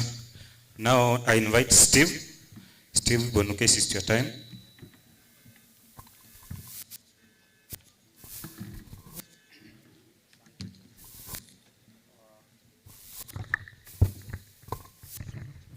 Asante sana, mimi ni Steve Bonuke, mmoja wa wajukuu, na kwa niaba ya wajukuu mtaniruhusu niweze kusoma historia ya babu wetu. Kabla nisome historia hiyo, mniruhusu niseme mawili ya kwamba ni kweli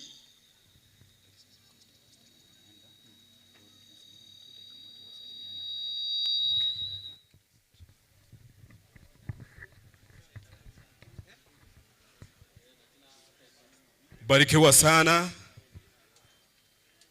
Namuona mwenyekiti wetu from South Kenya Conference, Dr. Bauro Kiage, amefika wakiandamana na pastor wetu Basa Job Obara ambaye ni kiongozi wa vijana, Basogega akiwa nyuma yao, Pastor Mali.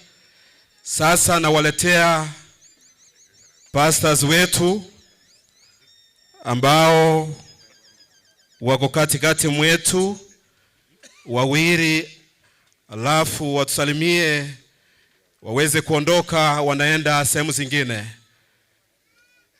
Pastor wetu ambaye ni Stuart Sibrida, Pastor Stephen Ongige, pamoja na pastor wetu Trezara Ericho Nyancha. Kuna mahali wanakimbia, naomba wasongee pale wapiwe picha ndipo waweze kuondoka.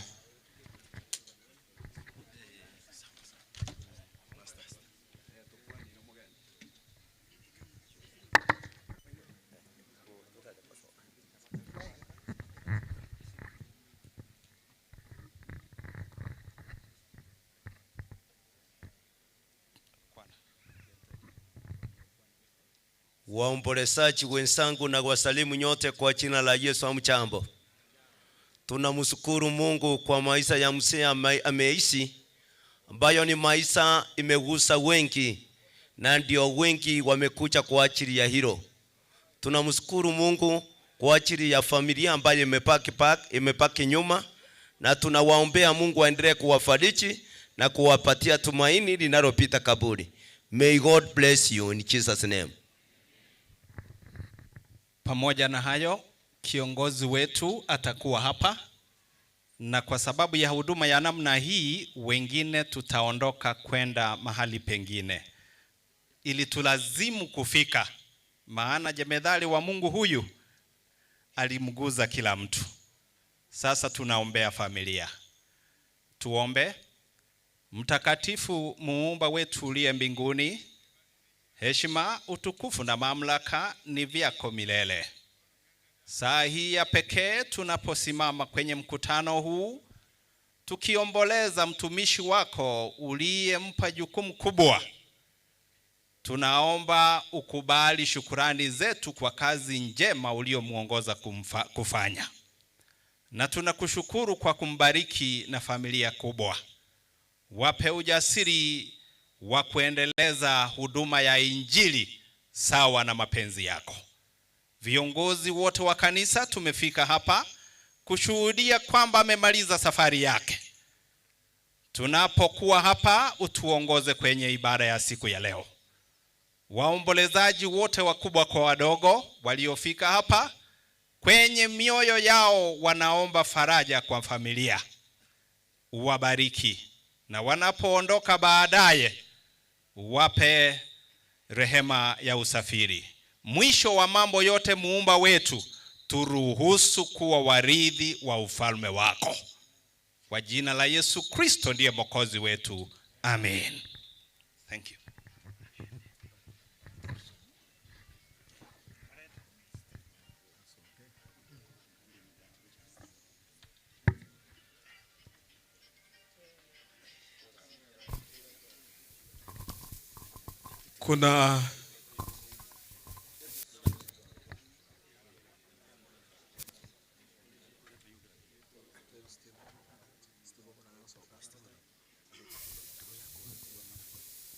So media. Asante, mnaniruhusu niendelee kusoma historia, na kabla nisome historia niseme ya kwamba nashukuru kuona umwaya wa watu halaiki kandamnasi kiasi cha haja wakija kumzika shujaa ambaye ni babu yetu Israel Munyoro Mogaka. A giant has fallen. A valiant hero has slept. A general who is richly decorated has faded away. And when we look at the general in that casket, we know that a consummate preacher of the gospel who had the wherewithal of presenting it and tempering it, the presentation with a great sense of humor, has faded away. And like Paul, he has pulled down his tent. Now, for you and I who are left, the question lingers. Elder Israel has finished his race. He has run a good race. He has kept the faith. The lingering question is, will you run the race? Will you finish it? And will you keep the faith? The history of the late Israel goes here as we today gather to celebrate this hero. That the late Elder Israel Munyoro was born in the year 1917 to the late Mogaka Nyakondo and the late Elizabeth Kerubo of Nyanderema village, Nyaguta sub-location, Nyaribari Chache, Kisii County. He was initiated into adulthood in 1930. He was the second born among his siblings, namely Sheba Moraa, Agostino Moindi, Livingstone Omari, Buari, and Moige. Education. In 1923, at the age of 7, he began his education at Matuno Primary School, joining a group of 24 students at the newly established Matuno SDA Church, where they received both formal education and religious instruction. The following year, in the year of 1924, he continued with his studies at Nyaguta Primary School. In 1927, the 24 students, by then Christian members, returned from Matunwa to establish Nyaguta SDA Church. They settled in a religious village known as Chiraini, which is now Nyaguta Secondary School. During this time, his teachers included Joel Araka, Asael, and Stephen Ongati. He married his first wife, Mother Moraa, in 1945 through a church wedding at Nyanchwa. Upon her death through a road accident, he married his current wife, Mokeira, in 1990. Together, they were blessed with 14 children in total, namely the late David, Rael, the late Lois, the late Meshach, the late Buari, who is my mother, the late Naphtali, Nelson, who is currently residing in the United States of America, Carlen, Lydia, Pamela, the late Mary, Leah, Elizabeth, and Nuhu. After completing his studies at Nyaguta Primary, he began his teaching career in 1936 when he was posted to Nyataro Primary School, where he taught for several years. In the year 1944, he advanced to Nyanchwa School to undergo further teaching training. After a year of study, he successfully completed the finishing course, qualifying as a teacher. In 1945, he was assigned to Mosando Primary School before later transferring to Riondonga Primary School. It was at Riondonga that he decided to leave teaching and pursue a new path in business. Shifting into carpentry, He established a workshop at Mwembe Tayari, Kisii, before eventually relocating his business to Kiogoro. He was a baptized member at the tender age of 12 in 1926 and ordained as a church elder in 1960, transitioning directly from a church clerk to a church elder without being ordained as a deacon. He loved singing for many years and often played his accordion. He was instrumental in planting many SDA churches in both the Nyamira and Kisii regions. He served longest as the first church elder for a consecutive 20 years from 1960 to 1979 at Nyaguta SDA Church. When he relocated to Nyandoche Ibere SDA Church, Borabu, where he served until 2001, when he returned to Nyaguta after 13 years after the death of his first wife, the late Martha. At the time of his death, he was still serving at Nyaguta Secondary School. In 1965, he attained the Master Guide rank in Watamu, Mombasa, and passionately participated in Pathfinder activities throughout his life. I need not belabor the point that Mzee Israel loved his uniform of the Pathfinder, and he had risen to the rank of Master Guide. He also visited various primary schools on Friday mornings using picture rolls to teach pastoral programs. His presentations were rich with illustrations and often infused with a great sense of humor, which endeared him to his listeners. The pupils loved him greatly. Illness. He remained in good health until 2011, when he underwent a minor operation due to a stomach ailment, and in the year 2024, he started complaining of aching in the entire body and failing levels of blood.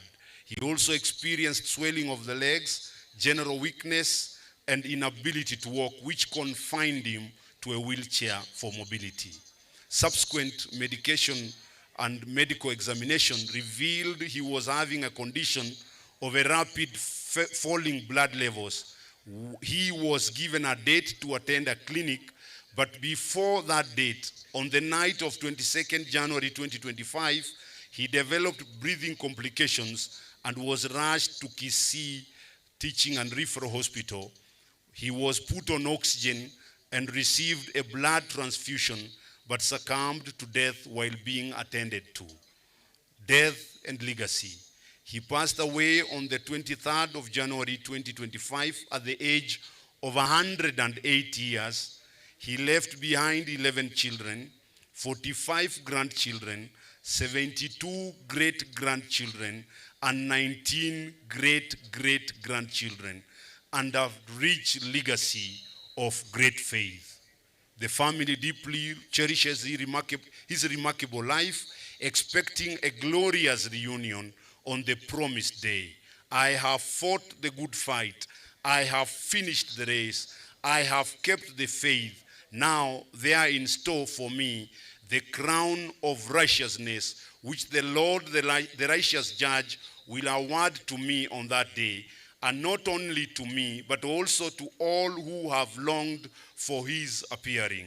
2 Timothy chapter number 4, verse 7 to 8. May God bless you. Thank you. Thank you, Steve. I recognize the presence of our Deputy Governor. Karibu sana. Mheshimiwa. Biyamano Marieta Steve Arika, mwewe wadi eveno, enche nacha tebe pole, wa Deputy Governor, na nesabira niribaga, kogenda na matanga, nsingincho nalenga ase familia kereko banga, ya tebe tenkwa na nchiyo, na enche nakoleira, tosike request the family. Biyamano. Thank you so much.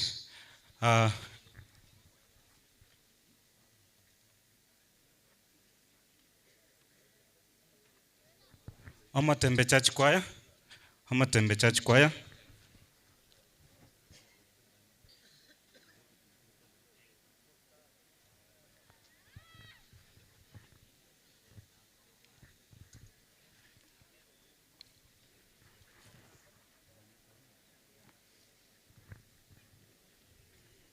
Amatembe mfanye haraka.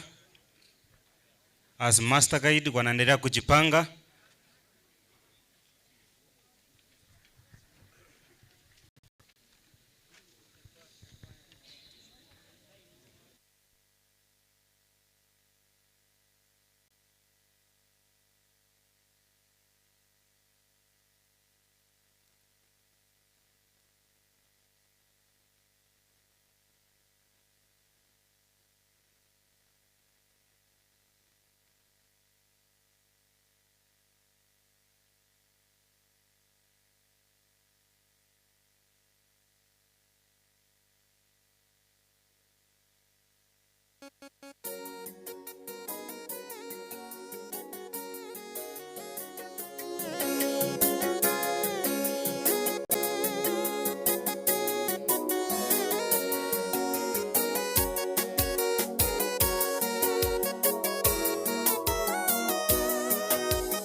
Ukristo wetu umefananishwa kama nuru ya ulimwengu. Matendo yetu yaangaze kote, walio gizani wamwone Bwana. Kila kuchao tumwinue Bwana, tuihubiri habari njema. Mfano mwema wa ulimwengu. Ukristo wetu umefananishwa kama nuru ya ulimwengu. Matendo yetu yaangaze kote, walio gizani wamwone Bwana.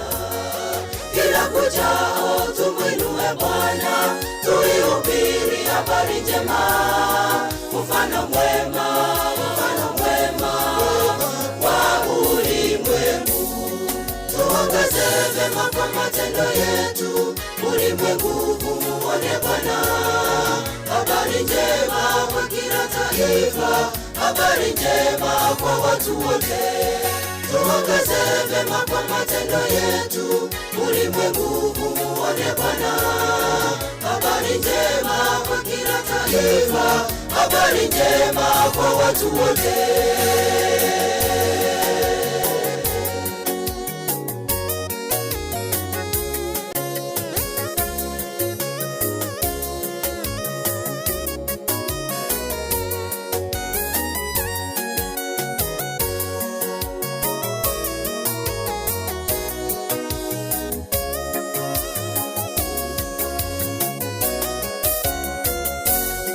Matendo yetu yakiwa mabaya, mwangaza wetu umetoweka.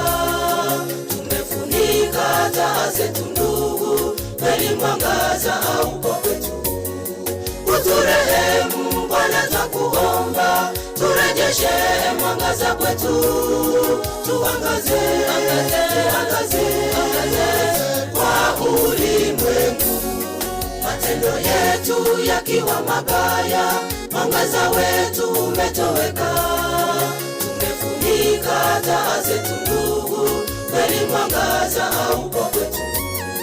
Uturehemu Bwana twakuomba, turejeshe mwangaza kwetu. Tuangaze kwa ulimwengu.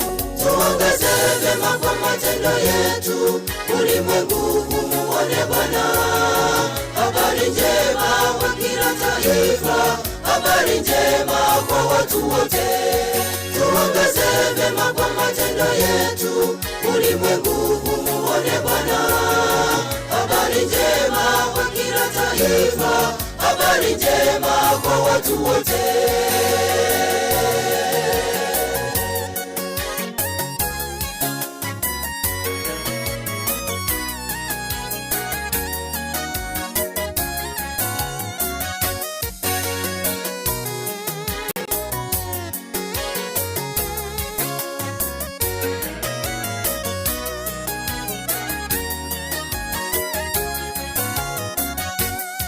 Tuangaze vema kwa matendo yetu, ulimwengu umuone Bwana. Habari njema kwa kila taifa, habari njema kwa watu wote. Tuangaze vema kwa matendo yetu, ulimwengu umuone Bwana. Habari njema kwa kila taifa, habari njema kwa watu wote. Tuangaze vyema kwa matendo yetu, ulimwengu umuone Bwana. Habari njema kwa kila taifa, habari njema kwa watu wote.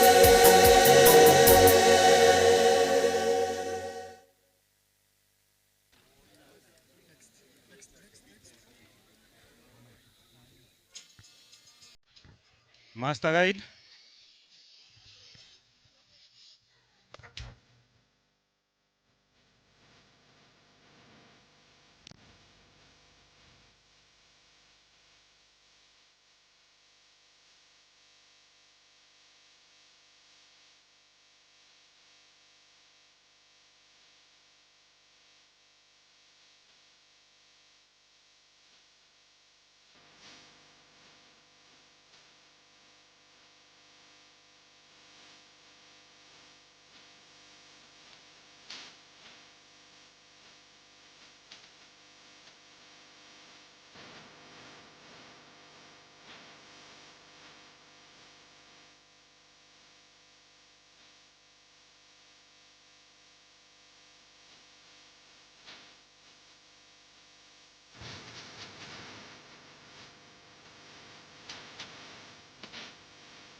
Halo.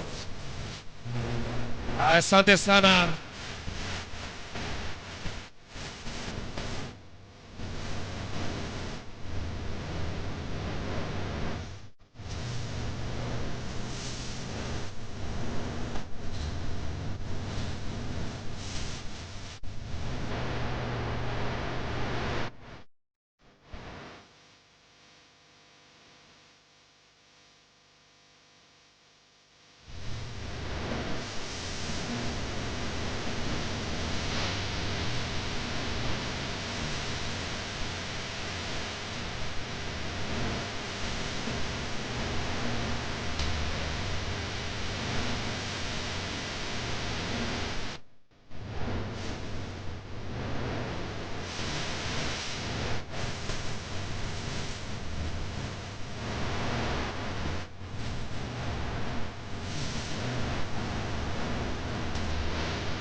instruction manual ambayo tunayotumia kutupa mwelekeo kikundi hiki. Kazi safi. Unajua ya kwamba leo ni siku speciali for the last respect to our master guides Brelda Isaiah. Huko nyuma naangalia master guide wetu wakifurisa, wakitembea kwa mwendo wa short paces, right hand swing, eyes front. Hiyo ni sauti ya parade marshal akitangulia mbele kikundi cha Watatanzania. Hiyo ni ishara ya heshima kwa sababu hiyo inastahili kupeanwa kwa viongozi wetu, kwa sababu wao ndio wasimamizi wa siku ya leo, ambapo tuko na the last respect to our hero. Asante sana. Kuna kikundi cha tatu ambacho kinafurulisa moja kwa moja ikitembea kwa mwendo shwari.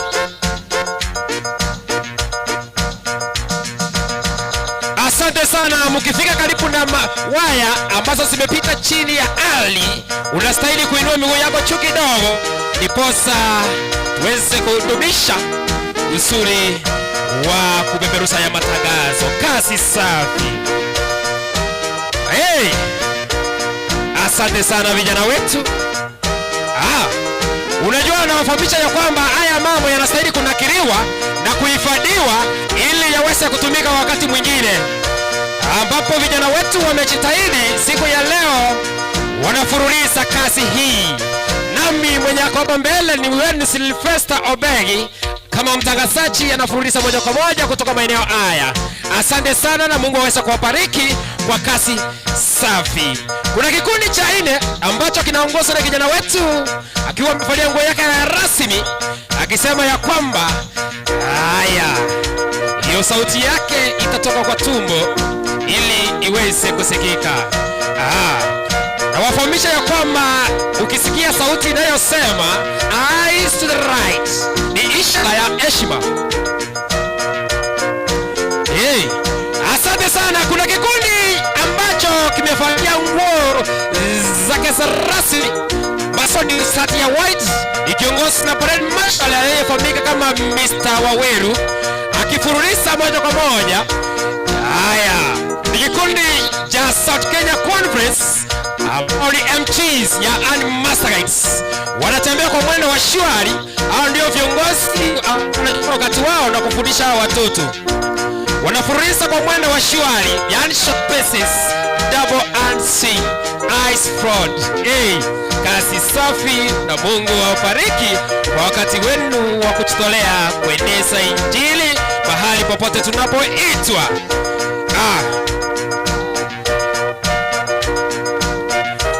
Asante sana. Tuweze kuangalia chini kwa sababu kuna waya zimepita, tusiweze kukata haya matangazo kwa sababu hizo waya ndizo zinatumika kubeberusha ya matangazo moja kwa moja.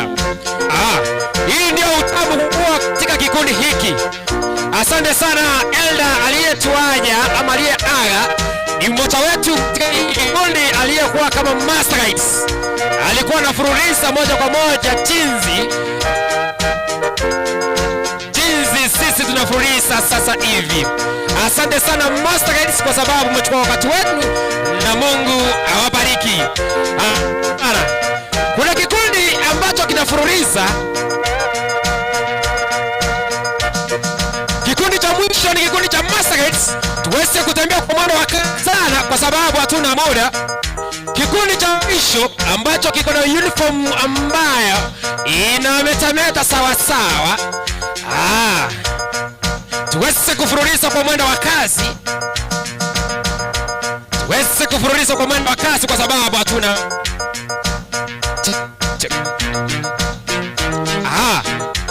Unajua ya kwamba utamu wa Pathfinders ni midundo ya bendi. Na midundo ya bendi ni mkusanyiko wa nyimbo za Kristo ambazo zimekusanywa pamoja. Bendi ambayo tunaitumia sasa hivi. Na hii bendi imejeshwa na mcheza kinanda aliyefahamika kama Ton Dewa. Kazi safi Bashwari. Asante sana. Kikundi ambacho kitakuwa cha mwisho kufunga chamvi ni kikundi cha Parade Marshals kutoka maeneo ya South Kenya Conference. Hao ndio watakuwa wa mwisho ili waweze kupeana ushukani kwa msimamizi komanda Yahani Parade Marshal aliyesimamia siku ya leo anayefahamika kama Brother Isaiah Maina. Master Guides wanafurisa wakipita mbele kwa ishara ya kwamba wamepeana heshima kwa mwenzetu aliyekuwa katika hiki kikundi aliyekuwa anajulikana kama Isaiah.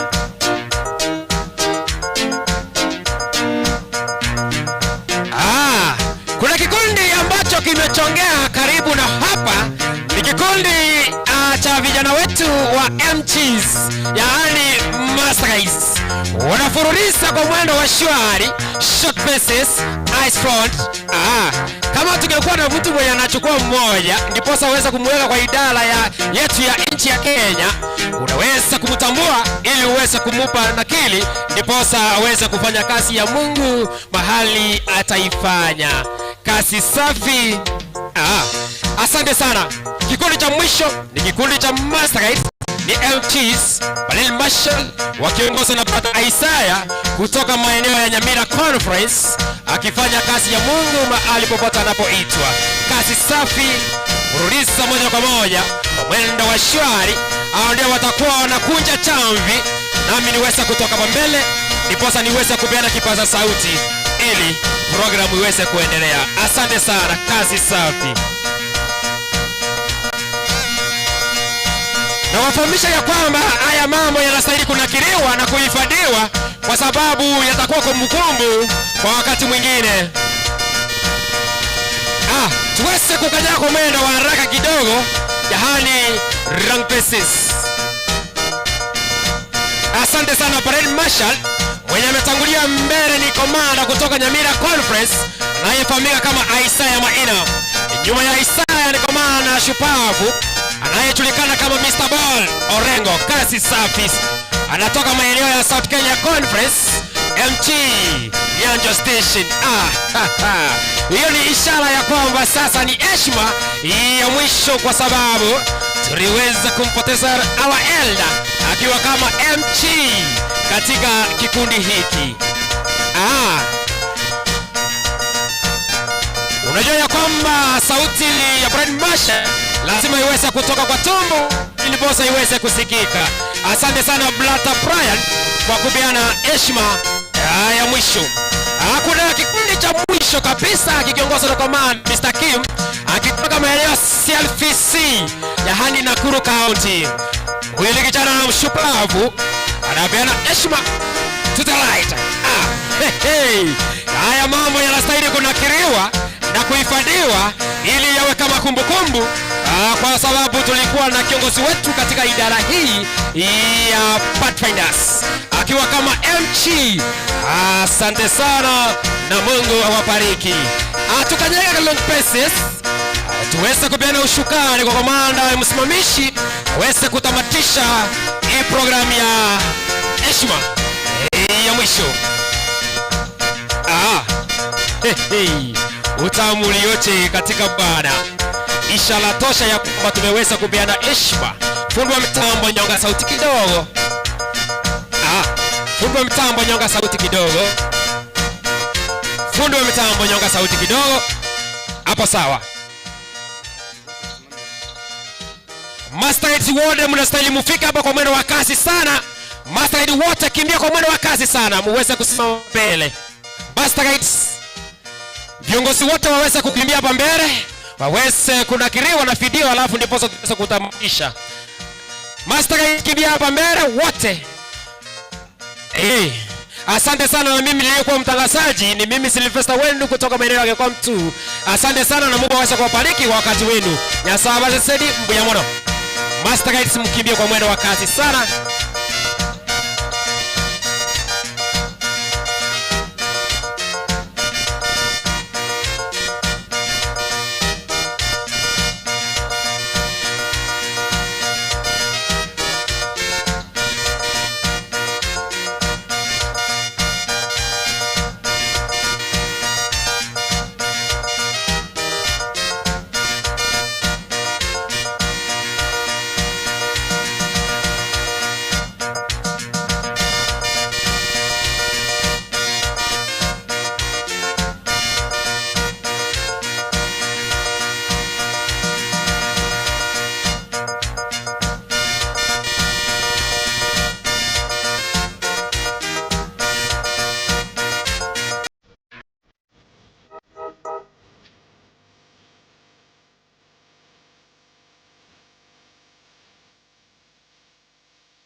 Thank you.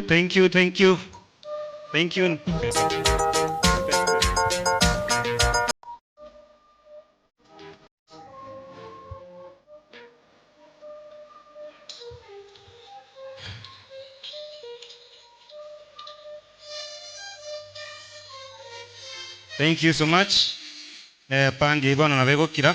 You can switch off the pan. Thank you. Ningeomba kufanya kitu moja kwa all master guides.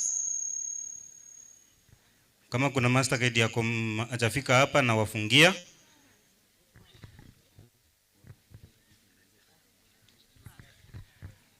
Thank you so much all master guide. Hawa wamefika hapa ni master guide. Ishara ya mzee Merara kwamba alikuwa master guide. Now these master guides, they are all over from the conference and even outside our conference. Now I want to welcome them.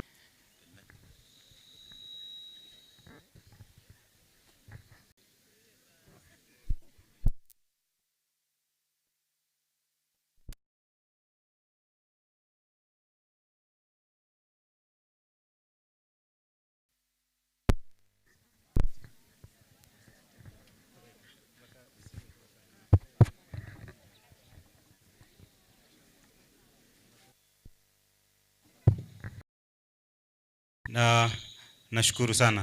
Now, Sarah, fanya vile tulikuwa tunafanya.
Onye ryo kamegene te, na intonye twege Nyasaye tomorore rumobaso Musanere tomorore Elianere tomorore Enokunere tomorore Ababu ibonsi tomarore Varia bonsi begenete tomarore tomarore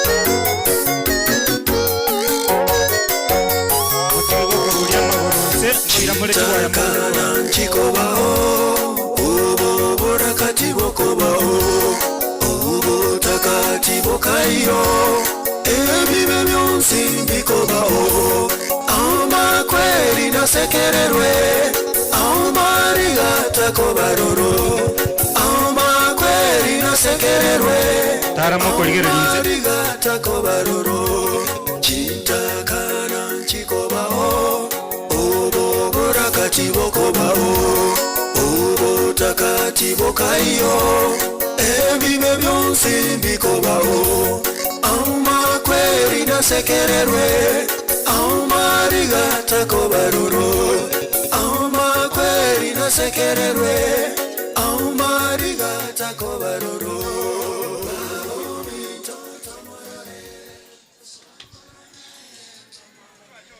Thank you so much Master Guide for that. Asante sana. Sasa ni wakati mwingine nataka kupadirisha mkondo kidogo na alika area Pastor Hezron Maranga to take over from there. Pastor, karibu.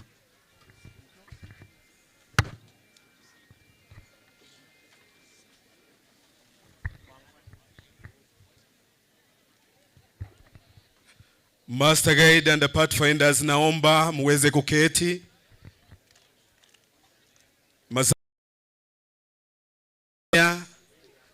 Naomba muweze kuketi, na yeyote ambaye anarandaranda mwambie atulie.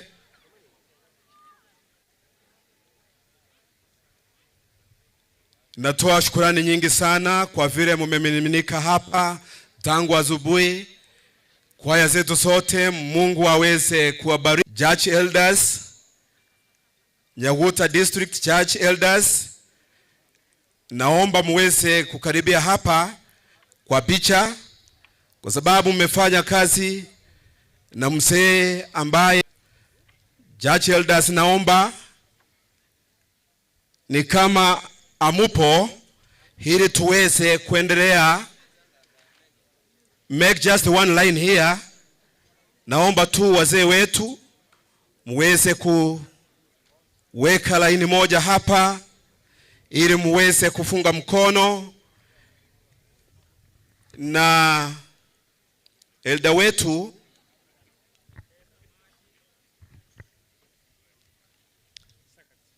Naomba muweze kuwafungia mkono wote ambao wamekuja kutufariji.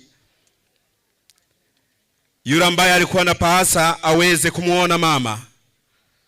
Naomba muweze kuketi. Atakaye kuja ni kiongozi wetu wa conference ambaye ni Pastor Job Obara, anasimamia vijana wetu wote wa South Kenya Conference. Ndiye anakuja. Pastor Job Obara ambaye ni kiongozi wa vijana wetu. Naomba muweze kumfungia mkono hivi. Barikiwa sana. Okay, thank you Pastor Hezron. Umati wote ambao tumekuja kwa ajili ya sherehe ya buriani kwa mzee wa imani aliyelala, katika jina la Yesu Kristo anayetupenda, na wasalimia tena hamjambo. Bwana asifiwe. Amina. tu ambao tumekuja kwa ajili ya ibada hii. Mungu akusaidie. Na hata saa ingine ukiwa sehemu kama hii unajiombea. Unajiombea, unasema Bwana nijaze hekima ili niweze kufariji familia hii kweli kweli. Kwa hivyo nataka tuwe watulivu, maana mzee aliyelala hata kama alikuwa mcheshi sana, kila mmoja wetu tusijaribu kuwa wacheshi. Maana najua angekuwa hapa, angekuwa ameomba kuimba na angeimba, wote tungekuwa tumerukaruka. Basi ni wakati wa ibada, lakini kabla niwalete pastors wetu ambao wako hapa, nataka kumuita area MCA, na ni yeye peke yake. Mheshimiwa Walter, hutaleta mwingine mpaka nitakapowaleta. Huyo ni area MCA wa Kiogoro Ward. Ana mzee Muindi Getonto, anazikwa kule juu na anapenda sana kuwa pale, maana ameanza na hapa, amekaa nasi kama lisali moja na sasa anataka kukimbia kule. Amekuja tu ili aseme tu just a greeting and a condolence to the family in 1 minute. Mheshimiwa. Yeah.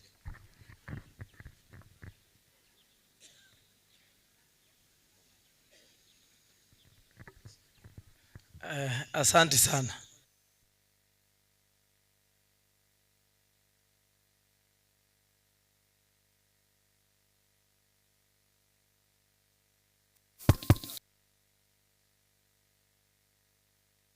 Hii ni sherehe kubwa ambayo tunasherekea mzee wa maana, mzee rafiki yangu, mzee ambaye kila mmoja angependa kubarikiwa na mkono wake. Na mimi naona mmefurahia, kuna mzee mwingine amefika. Karibu mzee.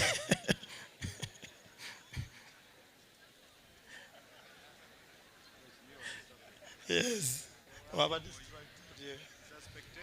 Yes. Karibu, mpatie kitu mzee, kaa chini. Na hiyo ndio furaha ya kulilia mzee na kumpigia kwa heri kwa njia ya heshima kweli. Totegerane daike mo oikaransiro mwako hiyo. Inche Walter Muchache igona asabireri bageri asenge nche anko yane omorisia Henry Moindi nerendera koenigwa.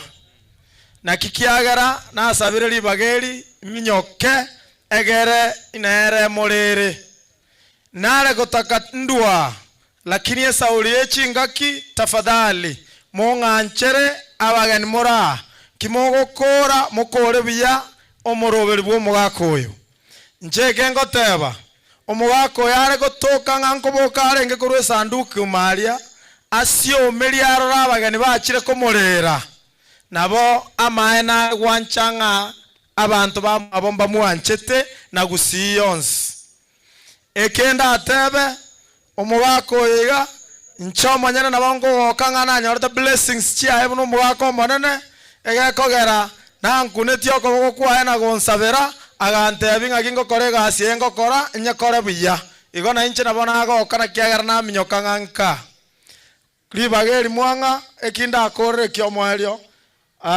omo deputy governor ito omweshimiwa Tongmora na bonda atebe nga intu turi maega yeino alimo gototebia sitokobwata na gochio bomo na tokobwata na gochibuna abana siasa egere tokonye gusiye ito kwa jumla ekina kinda atebe mbatigero morembe pastor narenge no moteli riziki lakini tima yetu sono mwanjere atero gotero komogoka mwanchire nere nare tanjo matima nyetigotera antero gotero komogwoka Gakia sama skani umwako ulia naleta riziki just for one number.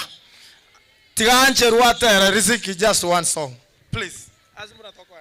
Iwa bono. Listen. Riziki ya one stanza ne chorus.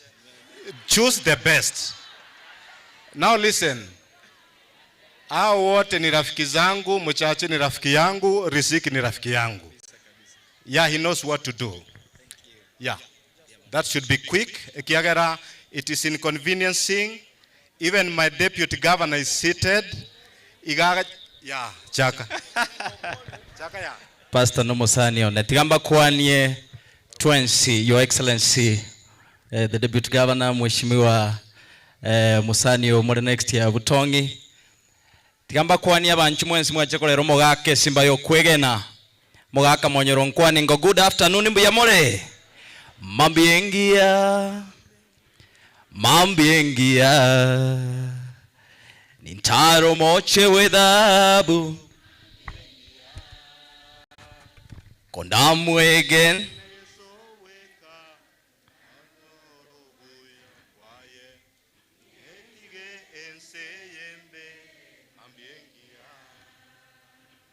Naigure korebuku. Mechand.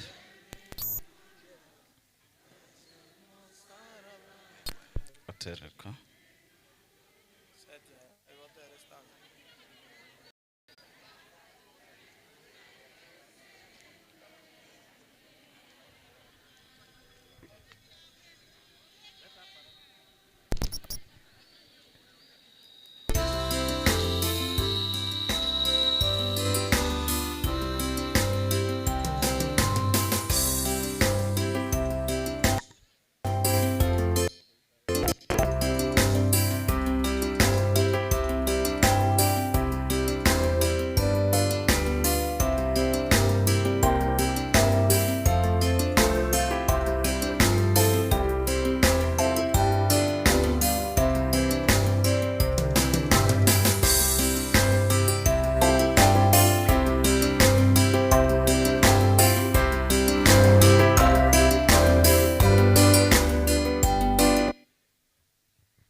Let's sing.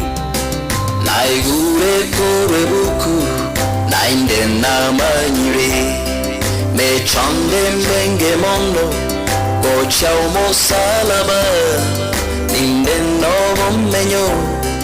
bommenyo ubuya inyetige enseyembe mambingia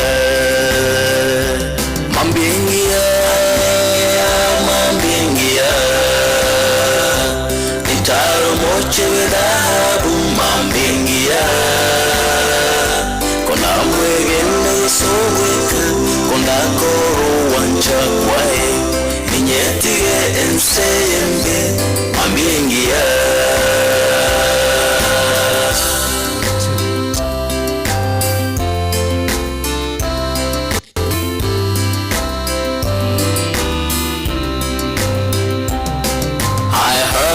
From the preacher, this world is not my home. My home's across the river, and that's where I belong. Christ made many mansions where milk and honey flows. I will leave this evil world one of these days. One of these days. One of these days. I will walk in the golden street. One of these days. If I trust in Christ alone, if I take care of His word, I will live this evil. Best bread mkate. Basi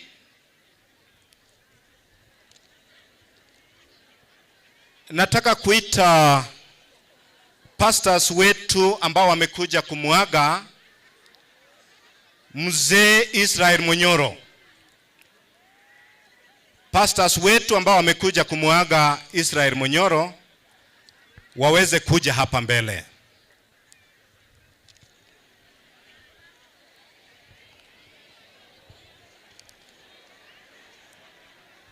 Ni sawa. Oinera na bamanyete gaturunkanire bona ta kuimoka kurwabuo. Pako irwe besa gosegeche. Basi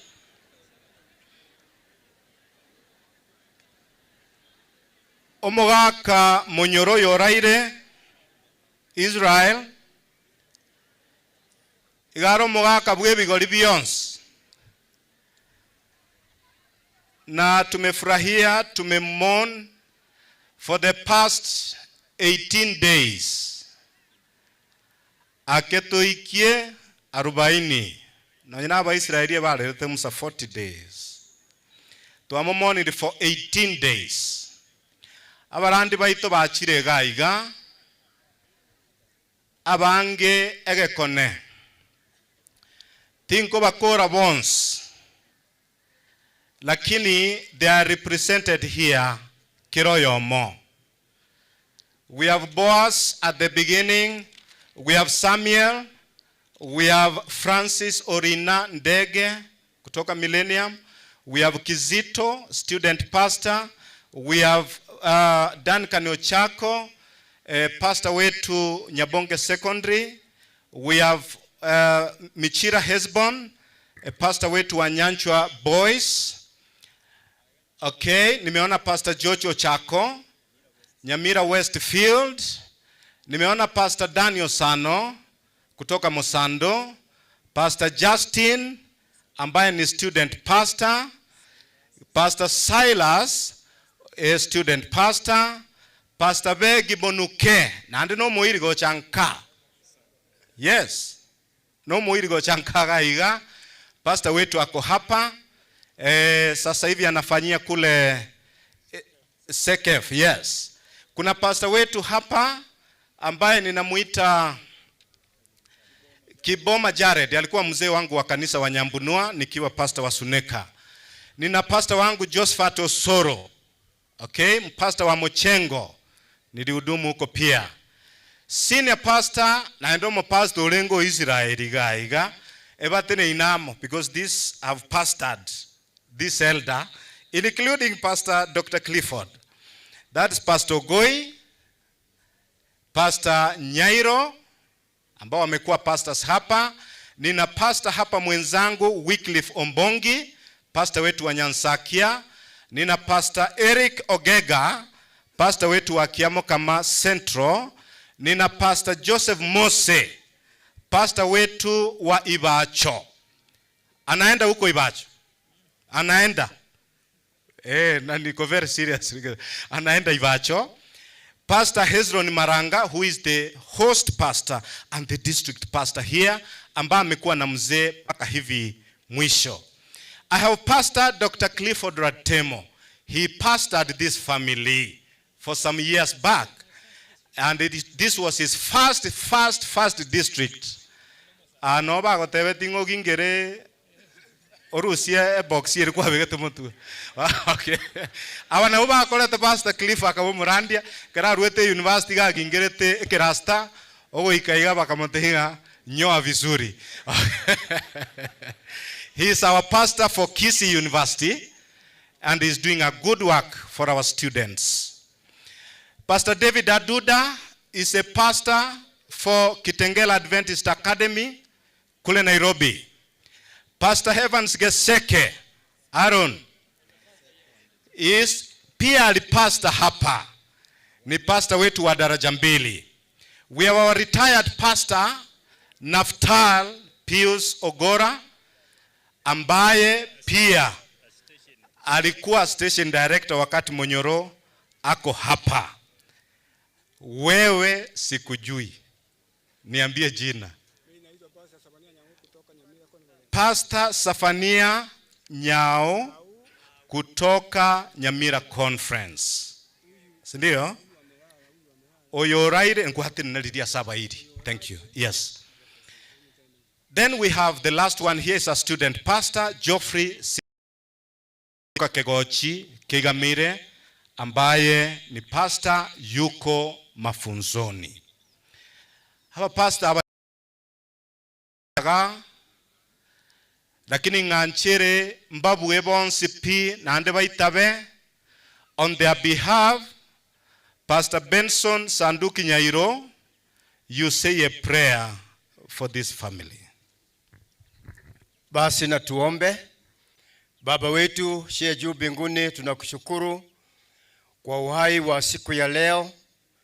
Ni siku ambayo tumekuja kujionea ya kwamba mtumishi wako mzee Israel Monyoro kusha lala kwa usingizi wa mauti.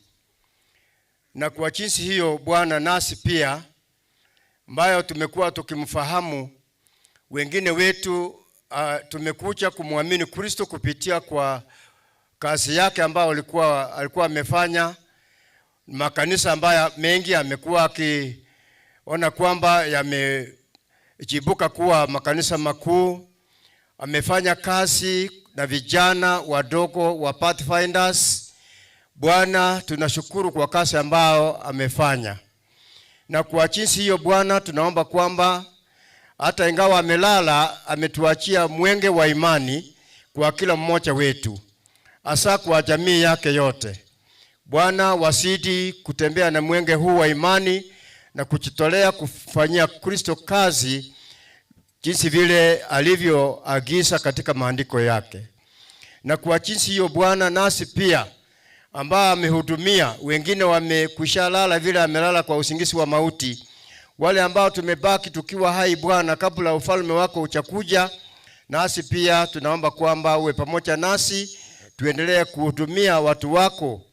Bwana, tunashukuru kwa uongozi wa conference ambao umekuja hapa, nao pia uwe pamoja nao. Tunaomba kwamba yote haya uyatimilishe Bwana hadi tutakapomaliza sherehe hii, kwani tumeomba kupitia kwa jina la Yesu aliye mkombozi wetu. Amen. Thank you, senior. Thank you, my pastors. Continue praying for this family. Pastor Karuo. Okay. Pastor wetu wanapokaa sasa,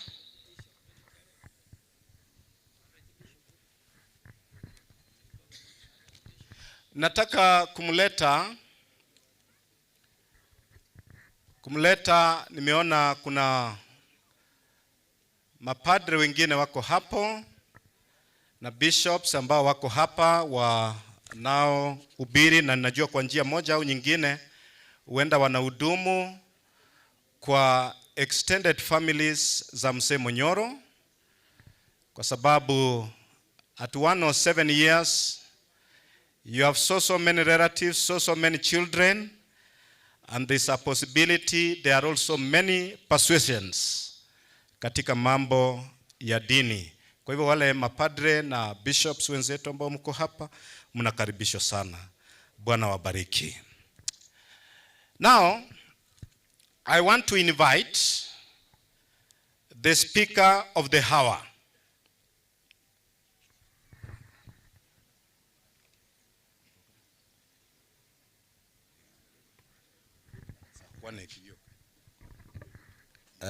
Wanjuwa Nyasaye na wakuna mwana Yesa wakwe Samalita nkorokua Reverend Rogers Murango Ndieki Kurunyanderema Maranatha Church Monyoro ni anko yane tiko mwana wasini. Thank you very much. Nataka kumuita ambaye atahubiri, na ninapomuita hivyo kwa ajili ya kumwangalilia tu, wantaeto kumanya wa President South Kenya Conference ya kwamba kuna viongozi wa watu hapa ambao wamefika, ambao nitaacha hiyo nafasi, maana baadaye mtashirikiana na wenzako hawa MCs, lakini najua una uwezo wa kuwaleta, maana ni watawala wa watu vile na wewe ni mtawala wa watu.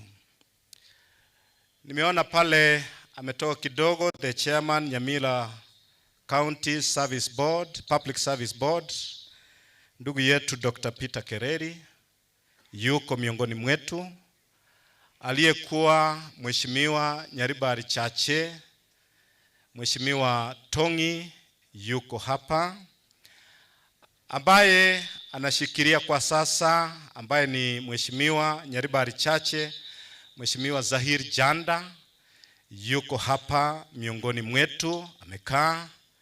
Aliyekuwa MCA wa wodi hii ya Kiogoro, ndugu yetu Apoko chinza chia chiogotera nchike. He is here in our midst, na najua pastor unajua kuwatawala hawa, na kuna pia wengine, lakini mwingine ambaye sasa kabisa kweli, His Excellency the Deputy Governor for Kisii County, Mheshimiwa Elder Elijah Obebo. Ni rafiki yangu binafsi, tunafanya pamoja sana, na ana haja sana na vijana.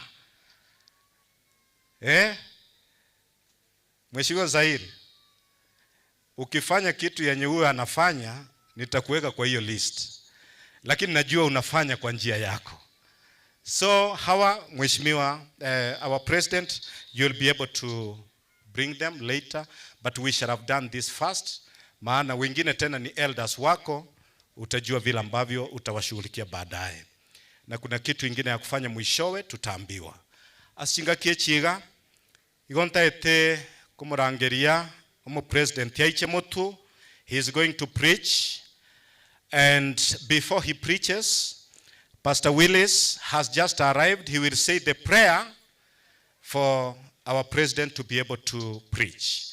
Pastor Willis was a pastor here when it was the large Nyaguta iwana ya Beire chi district isatu. Kwa hivyo pastor, utatoa ombi ndio president wetu aweze kutuletea neno. Asante Pastor Job. Wapendwa katika Kristo na wasalimu hamjambo. Umefika wakati ambapo tungelipenda kupata neno la Mungu. Kama itawezekana, mahali popote ulipo, tusimame kwa ajili ya maombi. Tunaomba. Baba na Muumba wetu, katika jina safi la mwanawe Yesu, twatoa shukurani kwa kutukusanya hapa ili tuweze kutoa heshima yetu ya mwisho kwa mwenda zake mtumishi wako Elder ambaye amepumzika, ambaye kila wakati alitukumbusha kwamba Yesu atakaporejesha ufalme wake mara ya pili, tutafurahia na kurukaruka kama ndama kuingia katika ufalme wa mbinguni. Leo hivi mtumishi wako Elder Israel Monyoro amelala. Mungu wetu, imefika wakati ambapo umepea mbingu fursa ya kunena na wana wako. Wakati mtumishi wako Pastor Daktari Paul Kiage atakaposimama na kulifungua neno lako, naomba kwamba uguze kinywa chake ili neno hili lipate nafasi ndani ya mawazo na moyo wa kila mmoja ambaye amekusanyika hapa. Zungumza nasi sasa kwa njia ya kipekee kupitia kwa mtumishi wako. Tumeomba katika jina la Yesu aliye Bwana mkombozi wetu. Amen.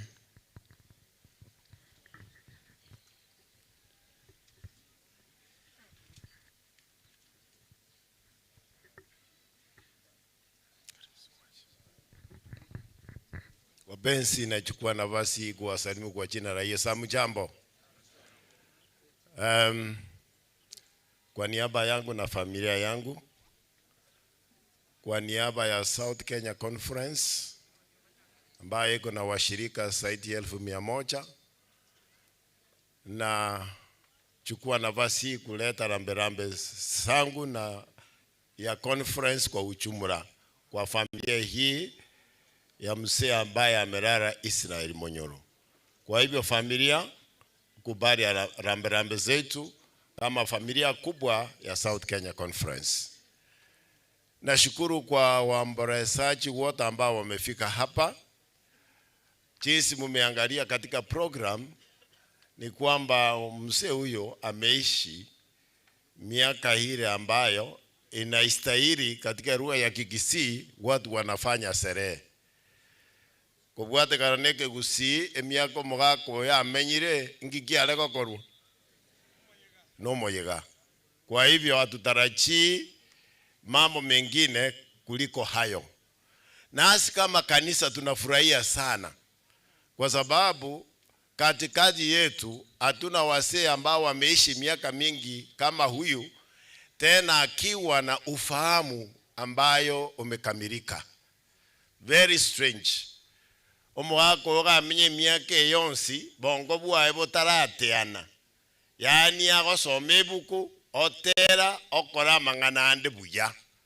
Kwa hivyo kama kanisa tunafurahia kwa sababu Mungu alimpatia nafasi hiyo ya kuhudumu kama mzee wa kanisa, tena akatekeleza kazi kuu ya kuhubiri Yesu mpaka wakati aliporara.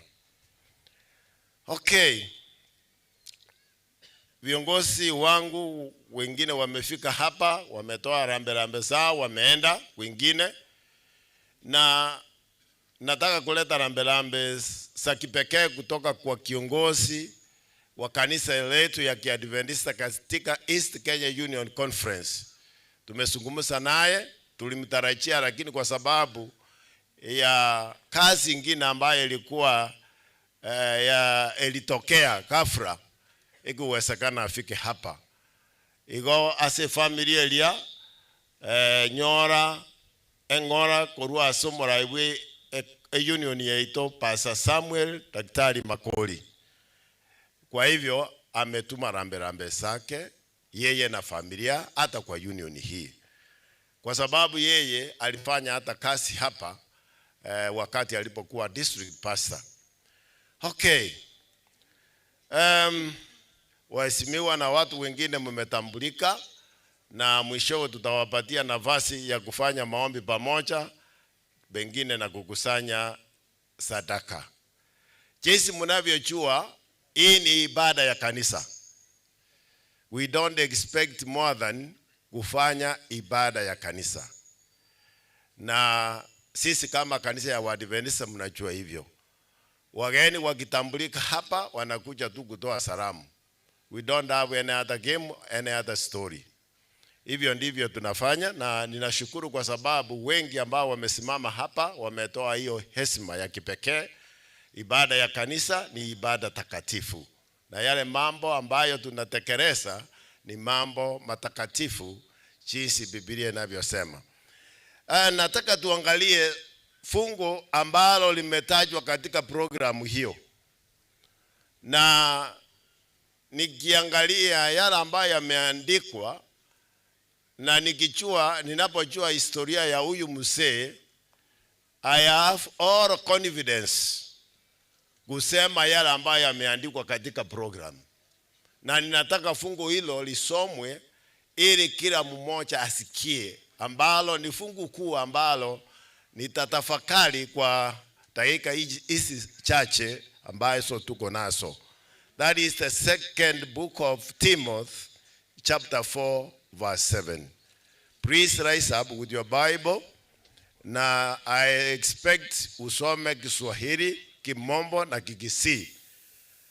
Wale ambao mnajua, hapo ndipo tutasoma, kwa sababu ratiba ya huyu mzee ni vizuri kusema yale ambayo yameandikwa hapo. Tusome.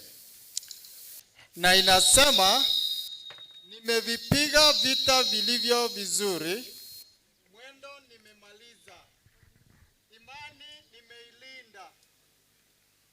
Na huo ndio mwisho wa fungu hilo. Okay. Kegusii, some Kegusii.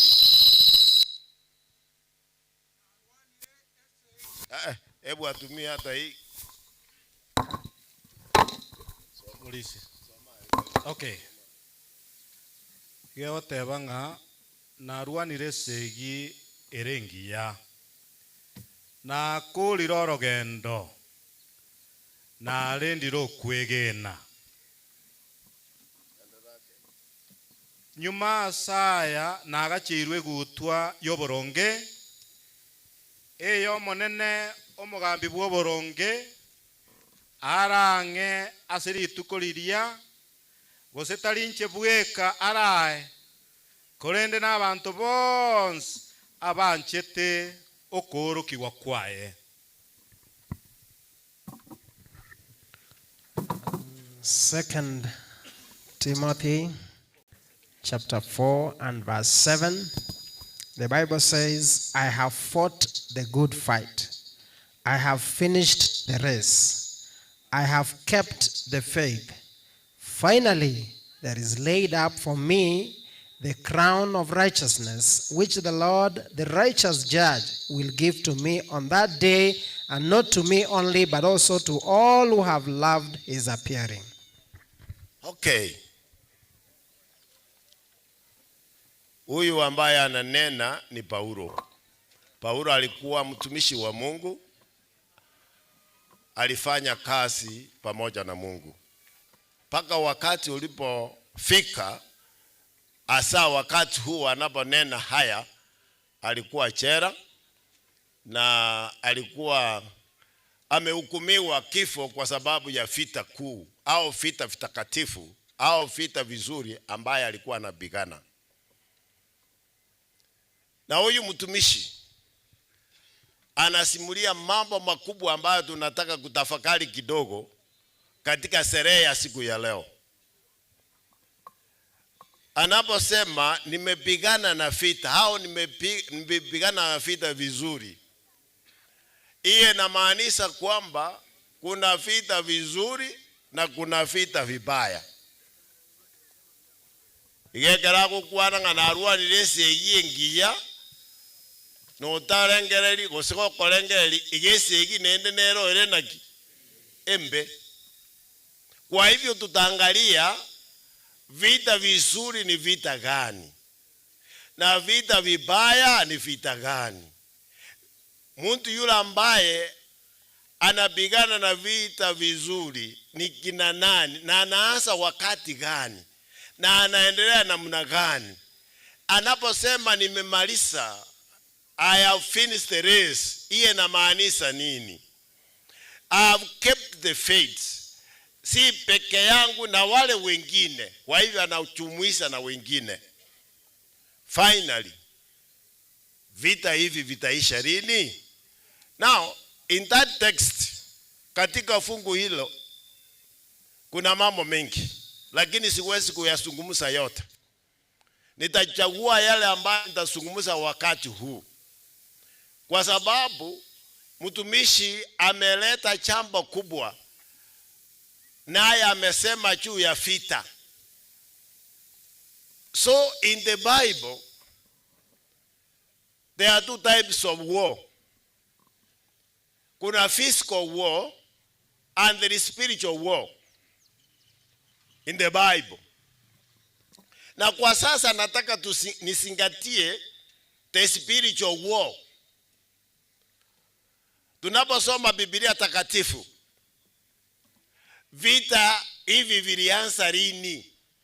Vimeendelea namna gani? Kwa sababu Paulo si yeye wa kwanza kuanza kupigana kwa vita. Kulikuwa na wengine. Ni yeye alijisungumusia kama mmoja wa wale ambao wako katika hali hiyo ya vita.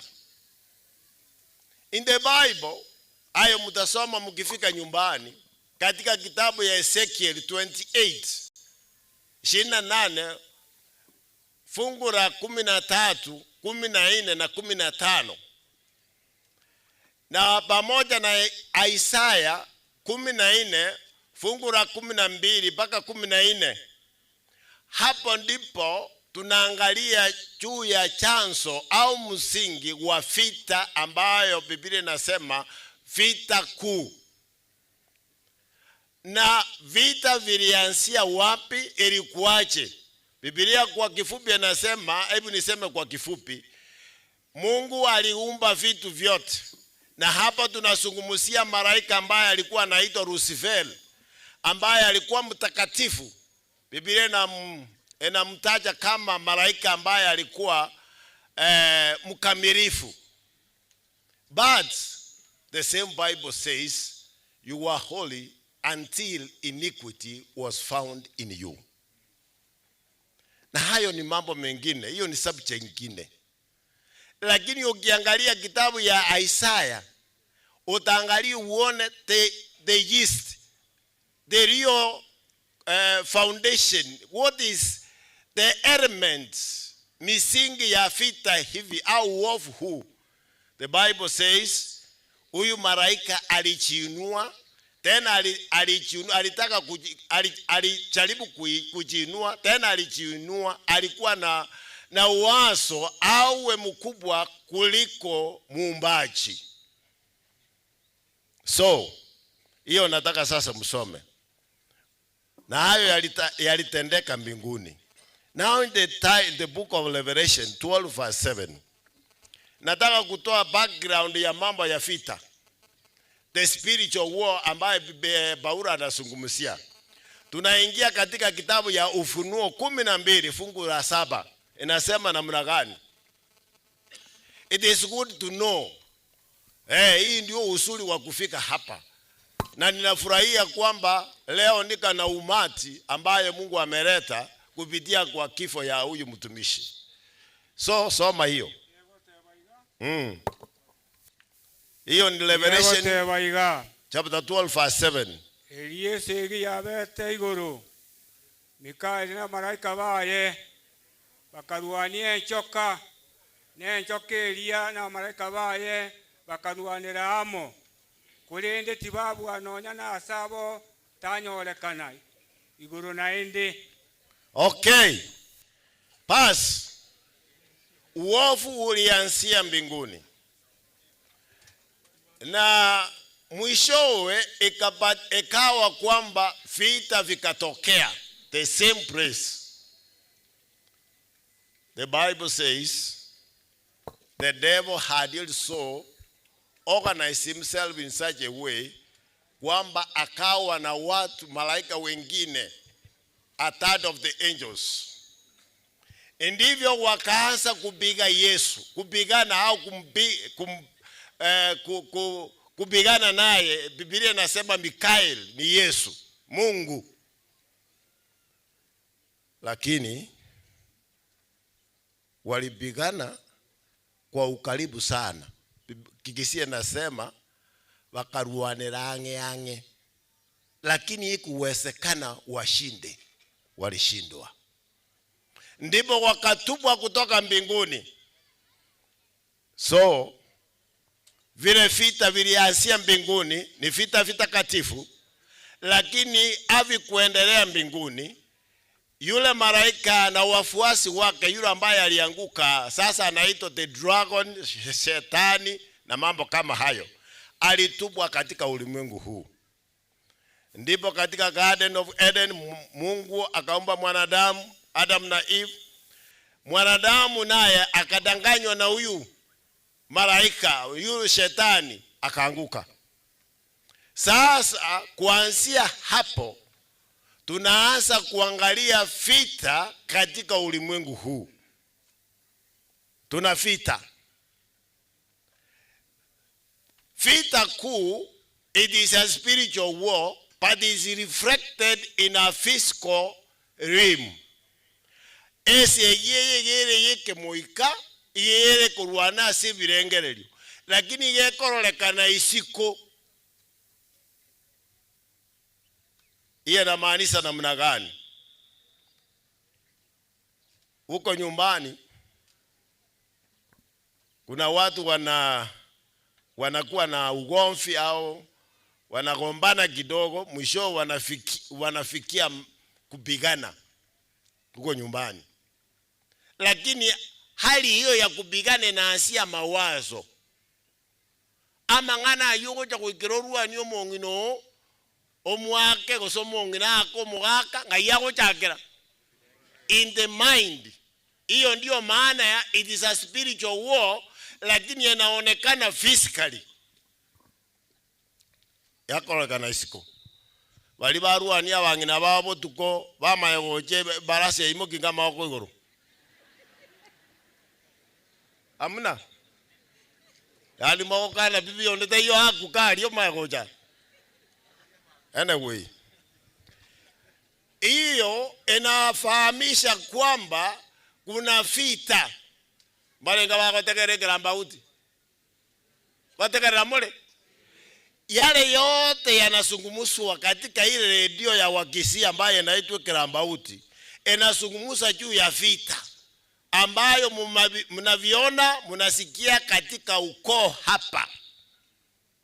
Every day ngo iwole nga Kirambauti kikatenena na magora haiga gakoreki. Walikuwa anasimulia hadithi ya vita. Na vita hivyo ndio nasungumzia kwamba vilianza zamani, vikaingia kwa mwanadamu. Mwanadamu alipodanganywa na huyu ambaye aliyeasisa vita, Shetani, naye akawa mtumishi ambaye anatumika na Shetani kumpinga Mungu au kupiga vita. So vita is beyond, it is between good and evil. Mema na mabaya. It is between God and Satan. It is between God's people and Satan's people. Haya ndiyo mnaendelea kuyaona na kuyasikia. Vita viko. Sasa nataka kuingia sehemu fulani, kwa sababu hiyo ndiyo nataka kuingia, ile Paulo mwenyewe anazungumzia. Hata hapa kwa mkutano huu hapa, watu naona hapa ni vikundi viwili tu. Abantu ndoje barasoma mkutano oyo iga kigurubulenga ebyombe birenga mbaro bako rwanese yengiya, mbaro bako rwanese yembe. Kuna wale wanaendelea kupigana na vita vizuri na kuna wale ambao wanaendelea kupigana na vita vibaya. Iye na maanisha nini? It depends which group you belong. Kama wewe uko pamoja na Yesu, wewe unaendelea kupigana na vita ambayo Biblia inasema vita vizuri. If you are not in the company of Jesus, wewe unapigana vita mbaya, bad game. Na hii vita vyote viko na mwisho. There is an end of this war. Wale ambao wanapigana na vita vitakatifu au vizuri, Biblia inasema watapatiwa taji.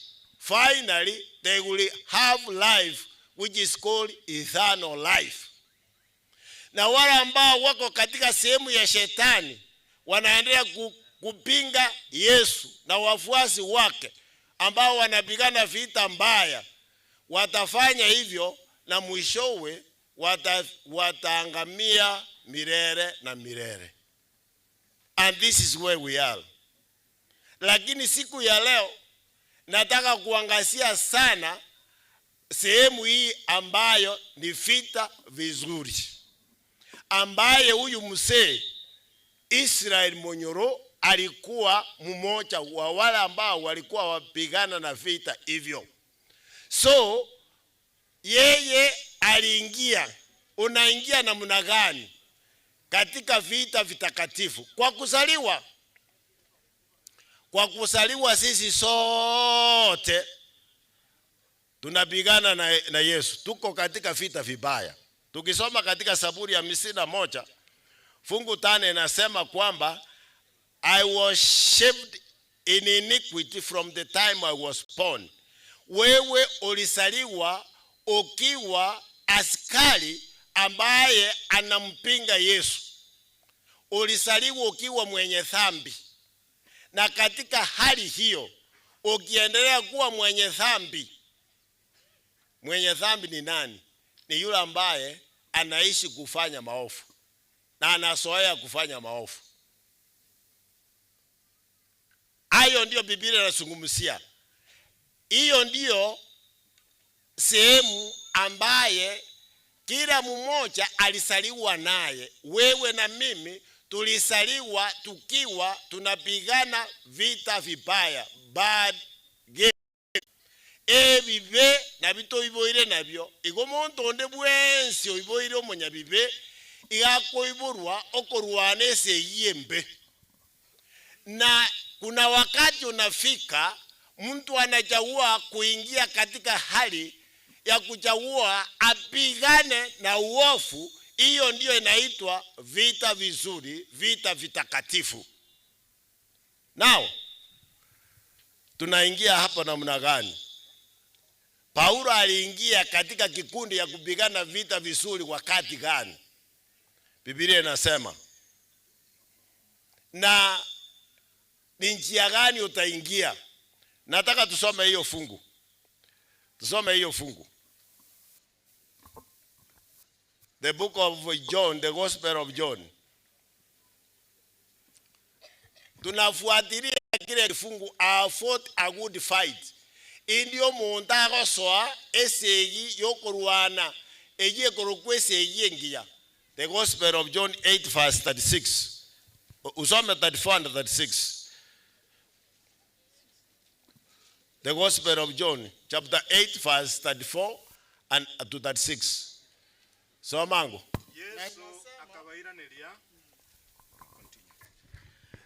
Yesu akabairaniria ekene na abatebirie onde bwensi ogokora ebibe oyo no musomba bw'ebibe naende omusomba tari komenya nyomba botambe korende omubyale niga komenya botambe.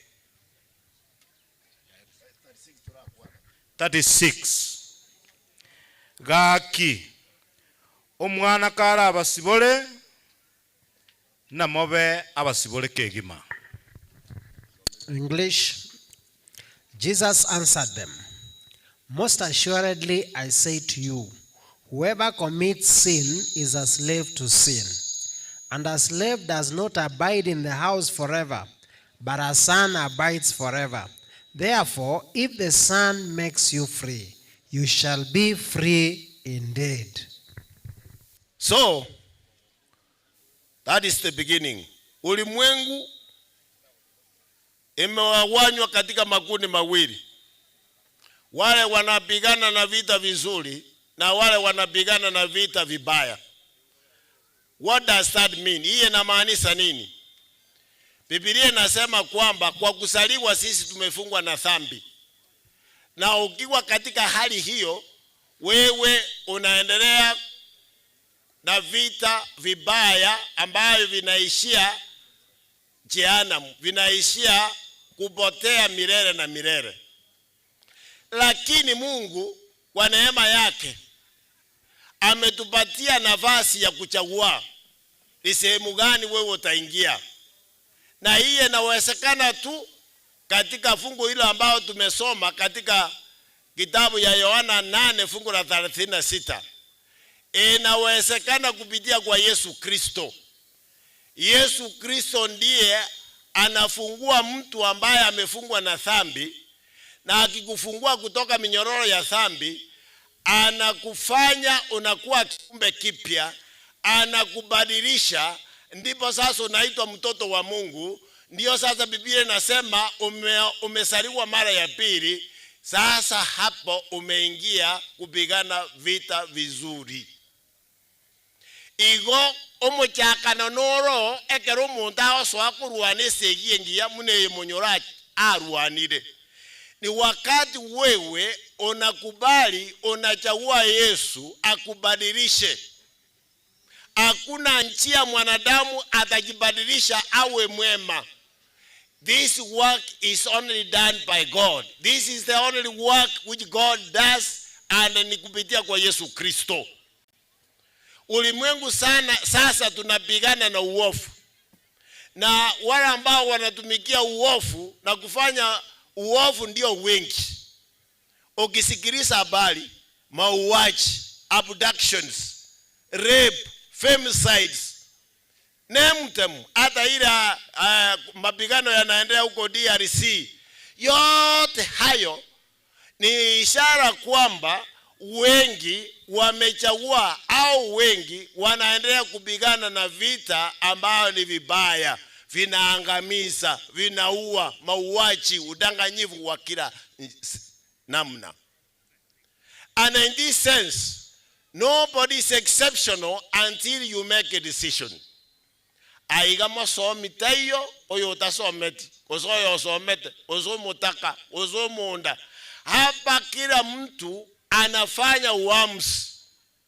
Kero muntu goikachore mboru segi kioko chora neyo kurwanengia osenembe indi onye wachorire Yesu osoiro bogima bwao onchoire mbu yao kwabeiro omuntu omuya kwarokirwo mu Kristo ayese yokurwana nereri ese yengia. Hiyo ndio vita vizuri, hivyo ndio vita Israeli Munyoro alikuwa anapigana. Sasa anapiga nani? Ni nani anampiga? Ni nani anatusuia? Ni vita hivi tunapigana na nani? Biblia inasema, hii hatuwezi soma, katika kitabu ya 1 Peter 5:8. Adui wa kwanza ambaye tunapinga ni shetani mwenyewe. Shetani ndiye adui wa kwanza ambaye tunampinga, ambaye anajaribu kutusuia tusiendelee na vita vizuri. Kwa hivyo tunampinga, tunapigana naye. Biblia inasema mwerende shaitani gakuruweya akuruma munendo ekuruma aligetio muntu akoreki. Shetani ni adui. Ukisoma katika 1 John chapter 2 verse 15 and 16. Ni nani tena ambaye anatupinga? Wale ambao tumeingia kupigana na vita vizuri ni ulimwengu.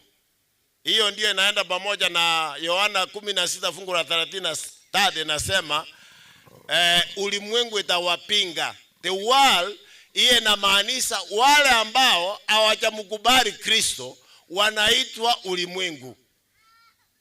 Wale ambao hawajampokea Yesu ndio Biblia inasema wa ulimwengu, kwa sababu wao wanapigana vita vinaishia hapa na wataisha. So tunapigana nao. Nao tutaendelea kupigana kwa njia gani tushinde? Nataka tusome hiyo, the book of Hebrews. Ni nani anakuingiza katika hali hii? Ni nani atakuwa driver wako ambaye atakuwa anakuongoza ili ahakikishe kwamba unaendelea kupigana na tena mwisho unashinda? Ni nani huyu? Inasema namna gani? Hebrews 12 verses 2. Inasema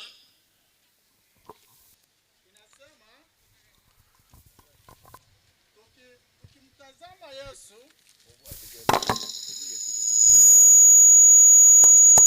na inasema hivi, tukimtazama Yesu mwenye kuanzisha na mwenye kutimiza imani yetu, ambaye kwa ajili ya furaha iliyowekwa mbele yake aliustahimili msalaba na kuidharau aibu, naye ameketi mkono wa kuume wa kiti cha enzi cha Mungu. Kegusige gotebanga na kuligereria Yesu homochaki no moikerania bwo kwegena gwaito libaga lyo mogoko oyo bege tubosu bwaye akalemererio musaraba na gochayo bosoku ere niga ikaransete ensemo ya bolio yekerogo kiobonene kia Nyasaye. Looking unto Jesus, the author and finisher of our faith, who for the joy that was set before him endured the cross, despising the shame, and has sat down at the right hand of the throne of God. Sasa mwashirishi wa vita au mwasirishi wa imani hii ni Yesu Kristo. Kwa hivyo ukiwa na Yesu umeanza kupigana vita vitakatifu. Na huyu Yesu atahakikisha kwamba umeendelea mpaka mwisho, tena utashinda kwa sababu alishinda. Amesema the author and the finisher of our faith. Nero mochaki no moikirania wo kwegena waito. Ile fungu tulisema I have fought a good fight. I have kept the faith. Nimetunza imani. Imani hii ni ipi? Ni kutembea pamoja na Yesu. Ni kuishi pamoja na Yesu. Ni kuhubiri juu ya huyu Yesu. Hiyo ndio kutunza imani. I have kept the faith. The means the faith which you have in Christ.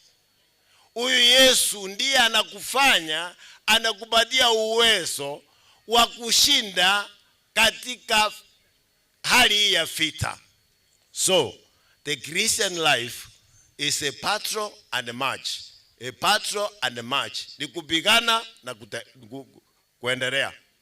That is our channel. It is a race, it is a patrol. Sasa, Paulo anasema kwamba kuna wengine ambao nao wanaendelea na hiyo. Na mwishowe watapatiwa taji ya uzima wa milele.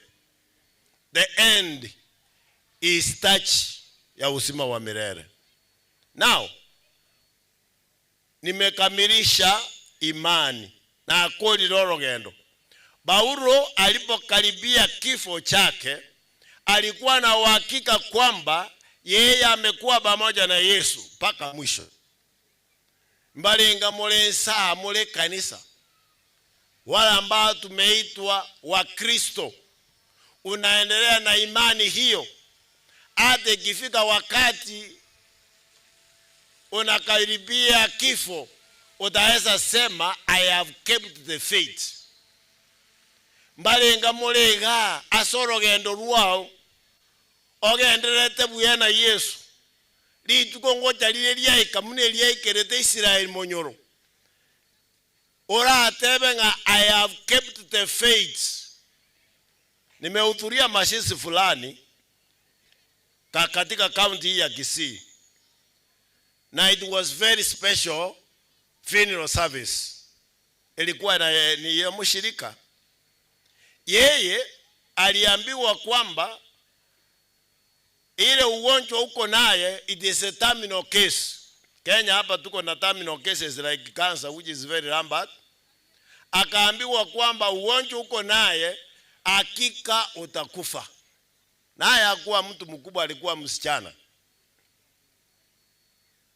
Of course, we have very few doctors who are very, very, very honest, who knows how to prepare people, but they don't have the other side, lakini wanasema ukweli.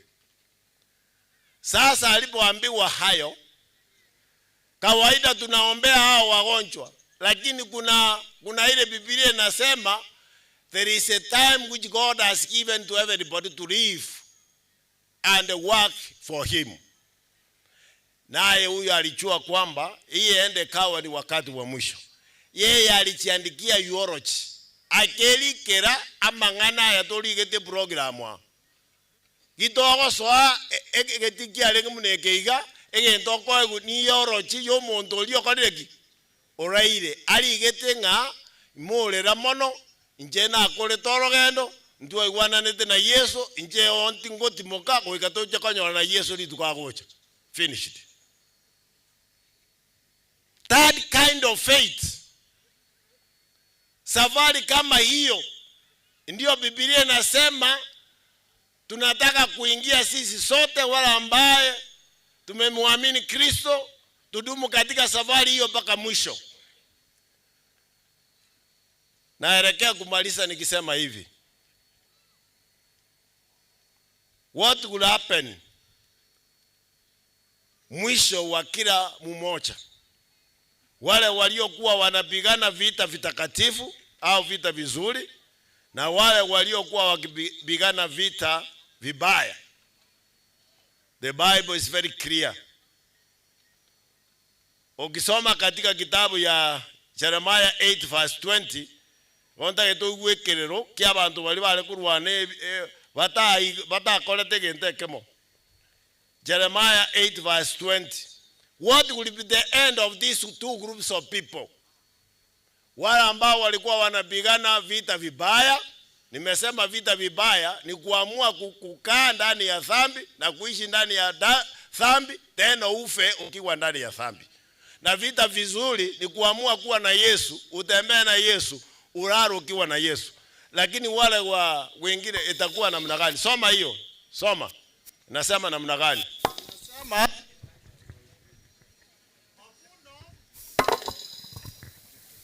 inasema hivi, mavuno yamepita, wakati hari umekwisha, wala sisi hatukuokoka. So sad.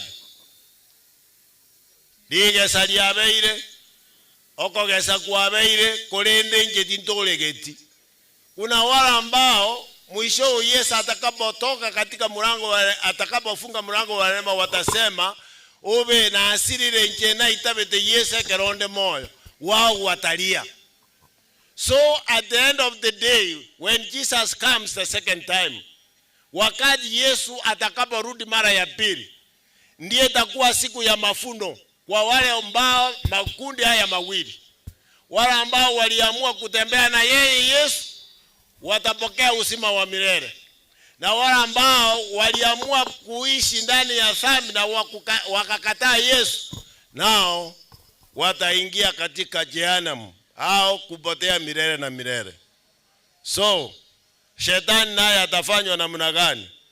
Mwisho wa shetani na malaika zake, Biblia inanena, kwa sababu ni vizuri tujue as we finish the end of everything. Biblia inasema hivi, nataka usome hiyo Ufunuo.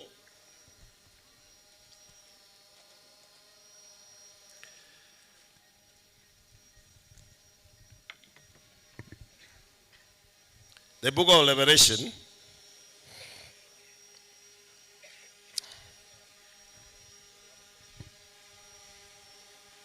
Revelation 20.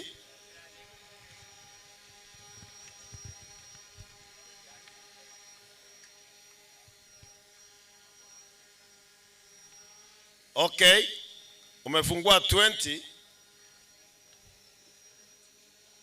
Verse 20. Verse 10.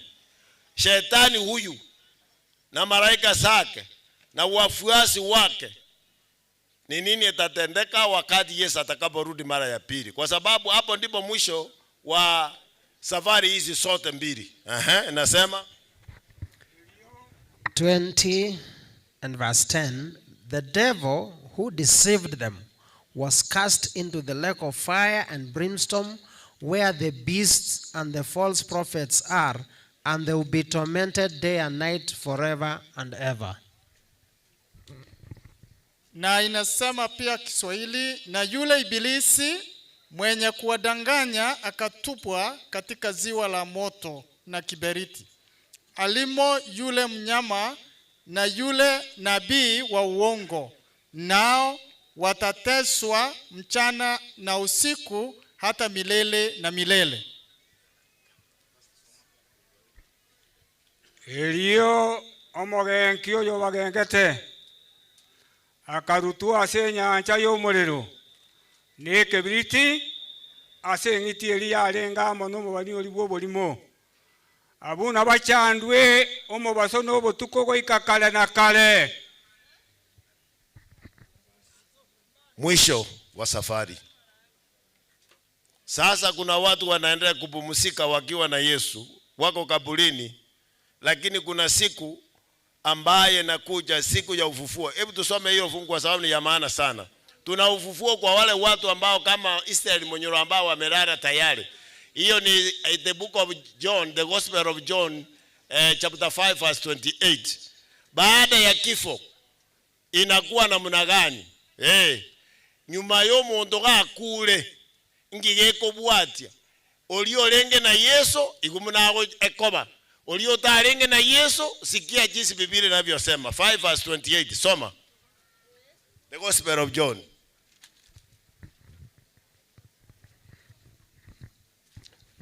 Verse 28 inasema, msistaajabie maneno hayo, kwa maana saa yaja ambayo watu wote waliomo makaburini wataisikia sauti yake.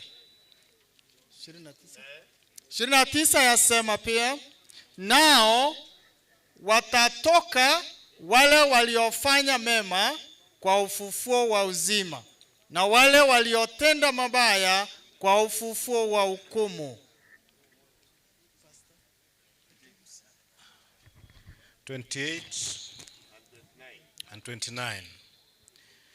Timo kumia saya na kiensango chere. Ekera abantu bonsi barasi chimbera ime baraigweli ogiriae. Na barabona basoke bali abale gokora maya asokoboki wa kwobogima na bali abale gokora mabe asokoboki wa gwekina. Okay, Biblia inasema John 5:28 and 29, do not marvel at this, for the hour is coming in which all who are in the graves will hear his voice and come forth. Those who have done good to the resurrection of life, and those who have done evil to the resurrection of condemnation. Kwa sababu siku yacha. Kwa wale ambao makundi mawili, wale waliokuwa wanatekeleza mema ndio walikuwa wanapigana vita vizuri, watafufuliwa ingawa wamelala sasa, wako kaburini, na watafufuliwa wakipokea au wakipatiwa uzima wa milele, kwa sababu walichagua uzima wa milele, kwa sababu Yesu ndiye uzima, ndiye ukweli, ndiye njia. Kwa hivyo watapokea hiyo Yesu atakapokuja mara ya pili. Na wale waliokuwa wakitenda maovu au mapaya, ambao waliamua kupigana vita mbaya, nao watafufuliwa, watapokea upotefu au kifo ya milele. That is the end of the history of the world. Hapo ndipo itakuwa mwisho wa haya mambo. Kila siku kila mwanadamu anaendelea kujitayarisha. Every day you are preparing for eternity or for hell. Kera litu kono gende tukuyaligania munongo jigosira kale na kale ose munongo jikoba moyo kale na kale ondeta yole neutral na hii na depend where you are. Kama wewe uko na Yesu, you are getting prepared how you are going to live forever and ever. Na wewe kama hujampokea Yesu, unaendelea kujitayarisha jinsi utakavyopotea milele na milele. My friends, kwa nini uishi maisha haya mafupi ambayo yako na shida nyingi just to prepare to die forever? How can you make such a mistake? Ndugu zanguni, kwa nini wewe uishi ulimwengu huu wa dhahabu nyingi only to live? Unaishi tu kujiandaa jinsi utapotea milele na milele. Make a decision. Fanya uamuzi. Ukubali huyu Yesu ili uwe unajitayarisha kwenda kuishi milele na milele. Unajua kuna watu wengine wanadanganya watu kwamba hata ukifa njia yoyote ile tutakuombea Mungu atabadilisha mambo. Hakuna. Biblia inasema katika Hebrews 9 verse 28, baada ya kifo hukumu. Baada ya kifo ni hukumu. Hukumu na maana gani?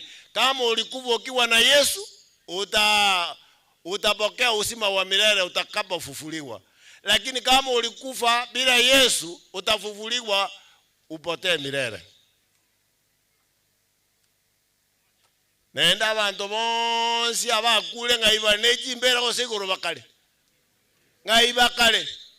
Biblia inasema the day is coming, wale ambao wamekufa wako kaburini watasikia sauti ya Mungu, ndipo watafufuliwa na Yesu. Hakuna mtu anaelekea mbinguni baada ya kifo.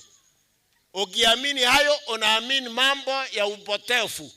Biblia imesema wazi, baada ya kifo wote wako kaburini mpaka wakati Yesu atakapokuja afufue watu wote. Hakuna sauti yoyote mtu ambaye amekufa atasikia ila sauti ya Yesu peke yake. Yo Mungu ngaina abantu nga mwantanga ile igoro ngana ondigere tikoru igoro ngomenya saga ya rest in peace. Acha uongo. Follow the Bible is very plain. Wale watu wote kama Monyoro sasa amelala atakuwa ndani ya mafumbi. ndani ya grave until the day of resurrection. Na abantu mbale mwanje tukubeke ebintu asiki program pake kanisa bitali kotawebuku nga rest in peace. Onye turale tina Yesu nga yukwa rest in peace. Gaki no tebe nga kurara na Yesu na kurara in peace. Yeronye yancheire. Lakini konya kolika ji program jine jozi nga rest in peace. Unadanganya watu. Ukiwa umelala kwa Yesu, pengine ndio watu wanasema you have rested in what? In peace, kwa sababu yule mayo umelala naye is called the son of peace, the prince of peace. Lakini kuna kubeka matonda saba abantu bakule kongaina abantu wewe unapigana vita mbaya. Ambia watu ukweli wa mambo. It is when you are alive you make a decision for eternity. When you die you don't change anything. Hebu nione kwa mikono wale wanasema wanataka kujiunga na huyu mzee ambaye amelala kupigana vita vitakatifu. Hebu nione kwa mikono, kwa sababu lazima tumalize. Lazima tumalize. Baba, kwa jina la Yesu Kristo tunakushukuru. Asante kwa sababu umenena nasi. Umenena na kila mmoja ambaye amesikia sauti hii, ambaye alikuja hapa kwa ajili ya mtumishi wako ambaye amepumzika, Israeli Monyoro. Nasi nami kama mtumishi wako na wakabiti hao wote mikononi mwako, waamue kupigana vita vizuri, vita vitakatifu. Na wale ambao wachatoka kwa shetani, kwa sababu kwa shetani ndio wanaendelea kupigana vita vibaya na watangamia. Baba, siku ya leo kama kuna wengine hapa, watoroke kutoka huko, kwa sababu wakati umekaribia, wewe utarudi. Tarudi tena, utarudi haraka. Baba, na wakabiti mikononi mwako, ukubali ombi letu.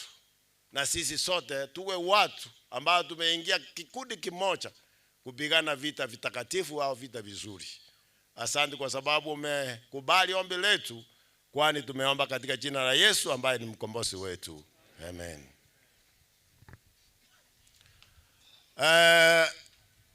The meeting is over.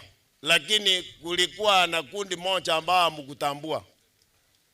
So it is the prerogative of the president of the conference kuwatambua. Wale MCAs, waheshimiwa wote kuja mbele. Tafadhali. Mucha hapa mbele. Wote. Come, kuja hapa mbele. Hii ni kikundi ya maana sana kwa sababu ni viongozi. Kuja nyote. We will not all ni vikundi. Come.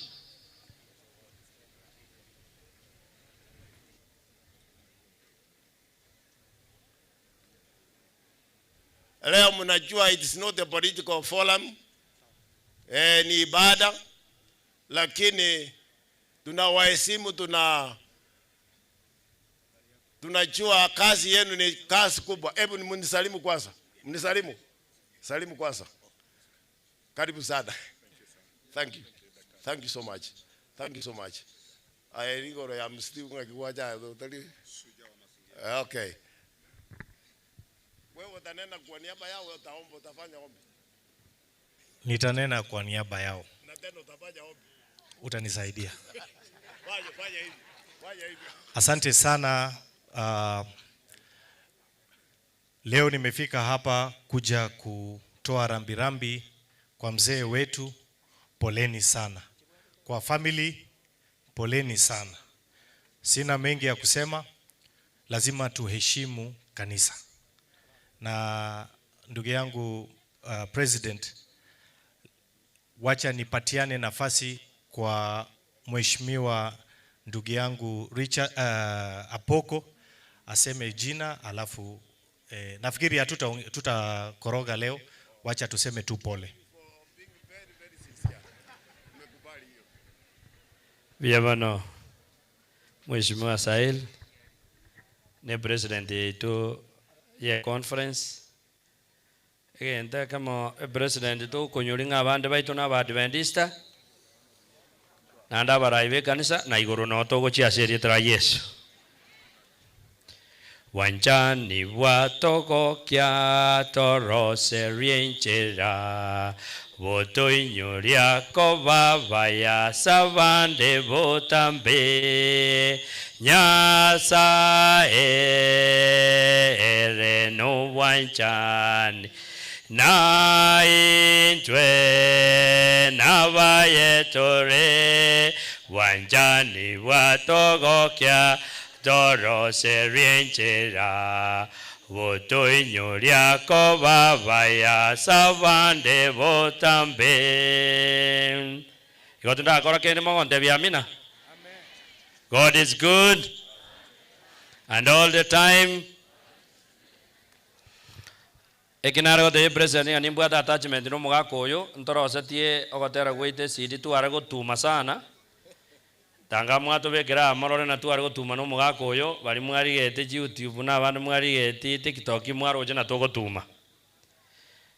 Nande otwacha na masikania manene ntebe nganya sae bwo banjani ale mie familia abaye chinguru chinga kie chubo kendu abasire no boronge bwako bako kwaye na gwetani yonsi abagosemberi gwetani diembere nga baada ya makweli oboge mambo karateki egia kabere pake president yonsi aturandeirie paka inje baka sairi oyo muchumbone baka nyanga katongi okabero muchumbone na inje na abeto mo MCO ino ngokutore tonyokora masosi kuchanga nembera ekio moerio ensembo bere amarika gote basegeta bukia babeso isano ebungo 17 alende ngakiao amatukaya ngakiari karanare gochana atomwa na atomuno monto oimotangani no mogumenere poito Kisi County omongina Donya Dori Saburi onte bingo chante bengora mwanjire ngore yo ongachiri busana onde tere ngori ere buyo sere bobe no yo kabere yo ntoma no munyagitari okurunga Dr. Eno Kuondari okurwari ari level 6 onte bingo chanere ntebe ngora mwanjire ngore yo ero ntebe ntebe nganyasa gagwanja na ndikara toikie na ndutageta toikio 2027 nari gyo bogabana bwa Kisi County onte mbate mumusabere moko musabera gaki ongachiri bwisano nerendete nerongori omwanjani bwa tata botigara no morembo botigara. God is good. Ngoro kingo koboko ngantora mo muiwan biamono ba mame biamono sana. Marieta nyaga katongi o muiwa o mochokoro wo chaga igabu aboto. Nyanjire ngiri kide kaibere choka ankwane bintu bibere ketangani. Omongi na marita mora omongi no sirete wo magaka Israel munyoro edieta ando kirunya gaka ne edieta ria tato mwabo magaka ori no mutata mokeke gusi na chirega otebia baigubane under the leadership boge asogega pole sana tarikerengo namba ibere magaka okwo radio iru asenchere ya masikani tinta etuko salio mojego eno ni deke yemo President yeito Dr. Paul orandi biya orandi okorandi okuya taliyo yoko igwo igure oyota igwe tokona komusabira nyasamo echinga chingia nera manye ekere nare gocha igoro oyo minto omwana bwo mogusi okuruku Fred Okengo Matiangi na manyeto mogako oyo mono omorisio mintara ari Nairobi agante bingango ikaga iga ndwa maiga ya mwaya itabire ngoro kinga maiga Fred Okengo Matiangi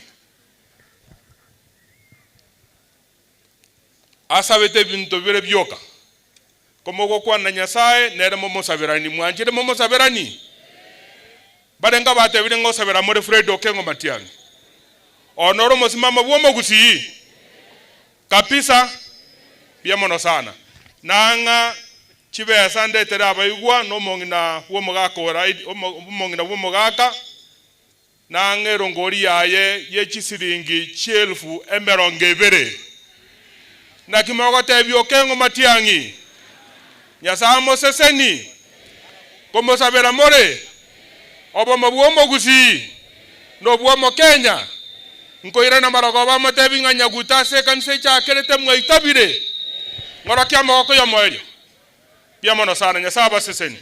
Thank you sir. Thank you my president. Sorry because hatuwezi zungumza wote. We are very particular kwa sababu hii ni ibada. Sasa wale walitumwa deputy governor utatuletea yale ambayo governor amekupatia tukimaliza hapa. Wale walitumwa wakaleta pesa. Unasema ni nani anakutuma unautoa. Tunaanzia wale wako mbele.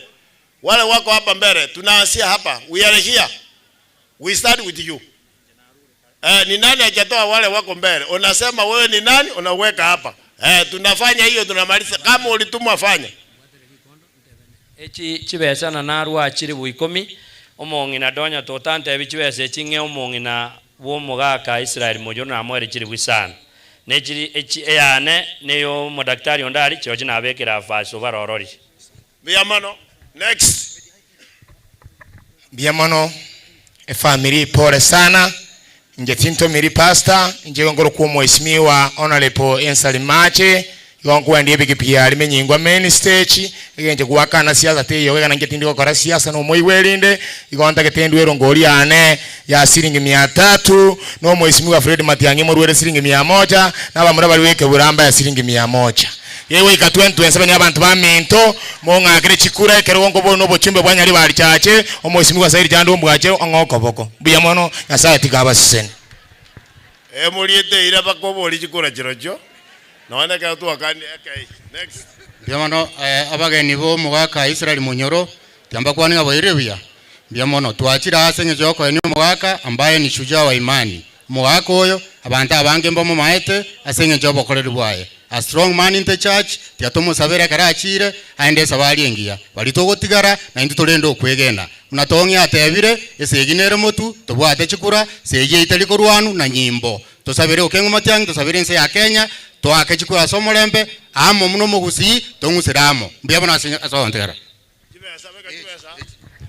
Na nche na Alois Mosoti Okero, former councillor, shujaa wa mazingira katika Kenya hii.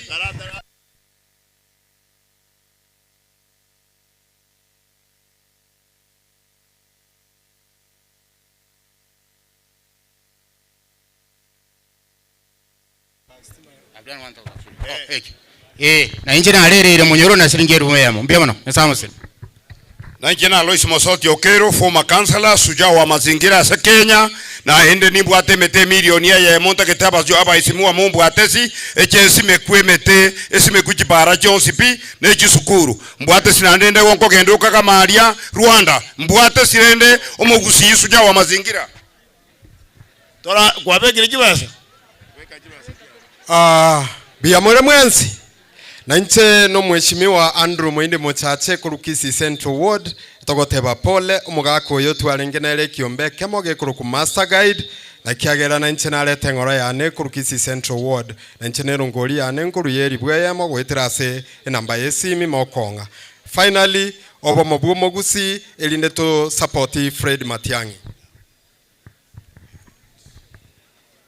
Na nje tigandete pole yane asogosira kwa oyo minto anko yane Munyoro oberire emiaka nyasa moira senseye na intu otogosabanga onyendi yanyarekana na intu tomoikere emiakeye njeri neti nkorokwa oyu bonsare na rigetie kerugo kyobo women rep na ande na iranire geti kamuranje chikurechi chigocha monge chionsi pi egere mbo mugambio ino na nje ngorundero ngori yane totebeti. Okay, noya turasaba bengo kwani bwairebia elieta liane Salome Kerubo mogire kurubuo ndie kinyandere mali Dr. Lio kubasonera chianga na nche ngotene nande 2027 nyasago gotoiki asekero kyobo woman rep chibestia nechi No.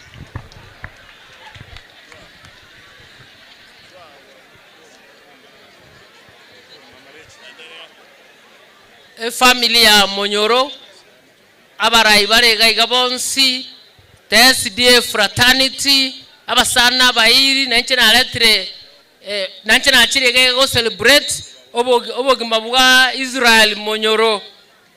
Israel Monyoro is a good man with good values. Nyasamo konye arare buya n'abantu bahe bagotigara twabasabeira maya nyasaba seseni in all ways. Igo twasabire nande twakembuya mone segasiri atokorete nse.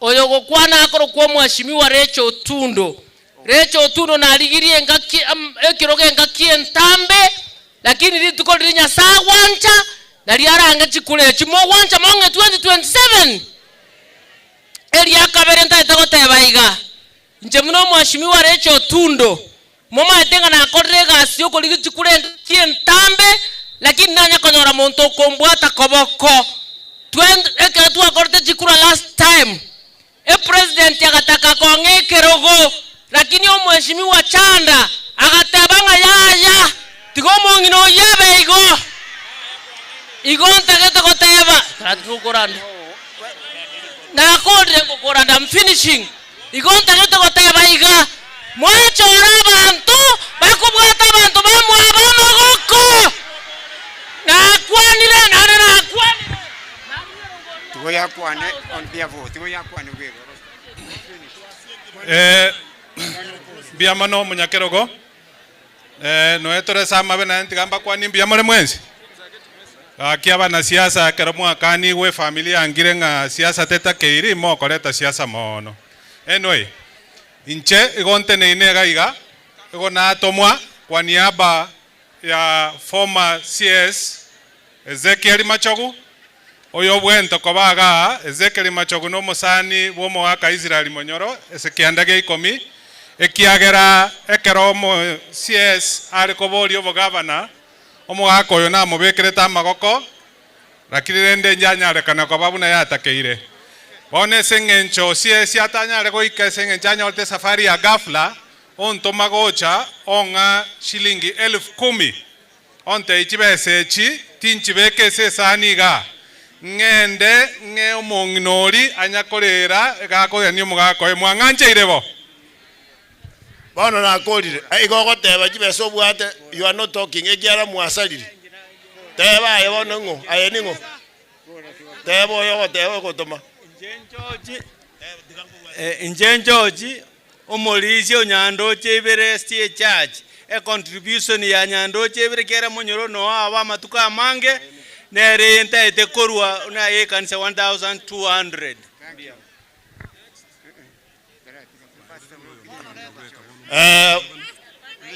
igwa waro kisageno cyari mwara muna mwa mutari gosika narangere deputy governor injo aba master guide tenena na ikigo byabu abantu musangererie rongoli master guide singa imole tenena musangereria bari togenda korwa utabegetie rongoli yao ya mugakorarire Israel Monyoro tenena ngo master guides where are you master guides only tenena chango sangererie rongoli bari bakogenda ole to ire rongoli abana abantu bamintu gakira ngongora na tokore emirimo ya Nyasaye ere na tokwane amang'ana amaya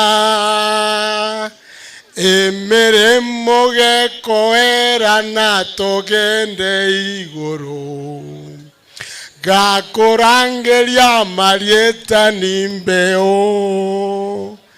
gakorangeria marieta korirandiri kobugi bwasom anzisha wasomo anzisha nato tutaimba wimbo pamoja korirandiri kobugi bwasomo eryo natororo mubasobanire nabatoriwe korwense bamberane ngumbu gakorangeria marieta nimbeo gakorangeria marieta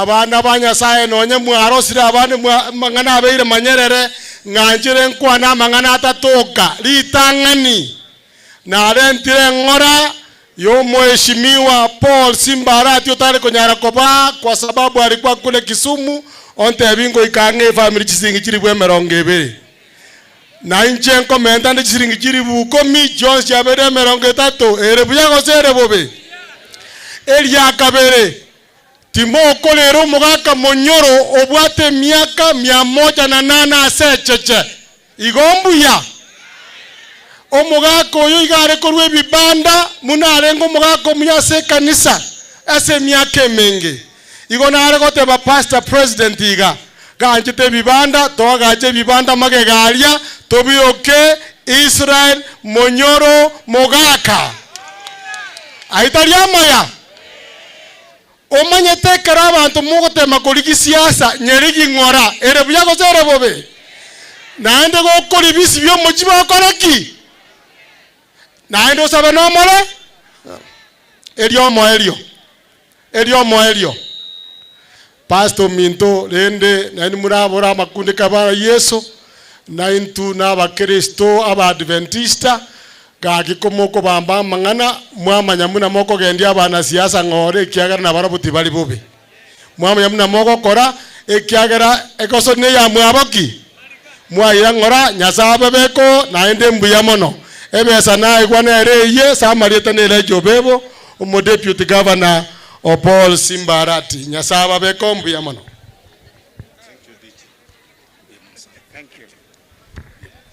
Asante wanasiasa batabetyo na watu wagacha ntwaba na intutwaba chikura engencho mtagete mbasa lyo musagero nga kago soka osoka ntobwate je pindi togo chikokorera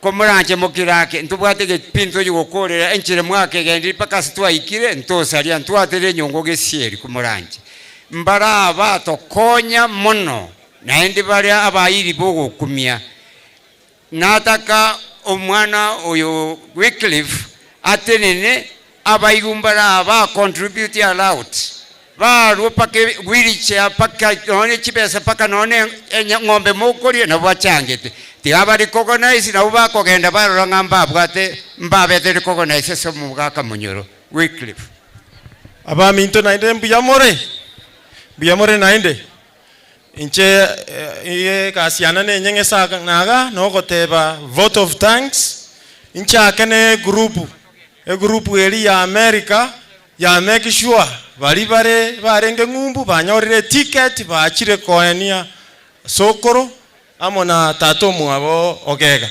bono group eri ya America korua Umoja Central SDA Church and Tumaini SDA Church led by Pastor Enoch Omosa. We thank you very much, as well as the Ekenyoro group and the entire North Carolina delegation and community. Ingiche group ya Kaberete Nairobi committee, thank you and thank you for your support, led by Dorothy Wesonga Osike. That was impressive. Ingiche na Mwanyagaka, the nephews and nieces, womugaka olio raire, abare chikasen chia Nelson Ogega. Mbuya mono asoko tosira mwatoa. Ngwane na abande una Tom Ogaka for funds, Ruth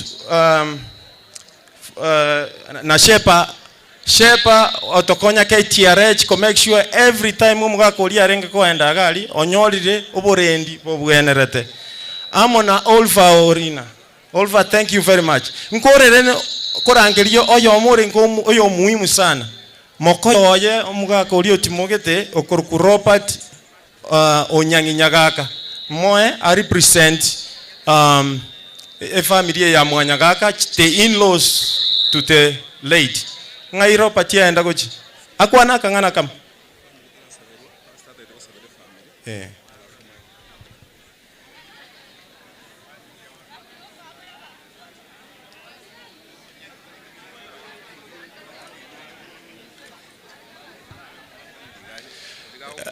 Buna Sokoro Robert Nyagaka ko nyagocha intagete family onsi pie echegocha ga esaberu umusangirike no taraera e family onsi Family, please. A family yomugaka Israel Monyoro yonsi yasemunga beta korua. The children, the grandchildren, the great-grandchildren, the great-great-grandchildren are here. There are 19 of them. Please come forward.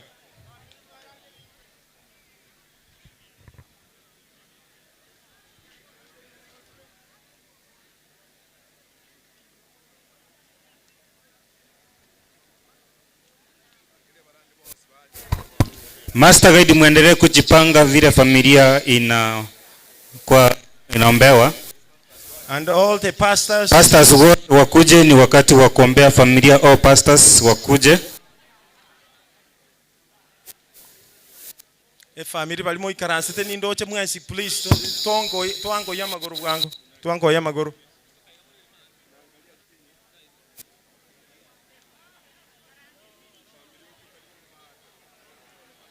Ngai bali baenda na inde family ngai mwenda.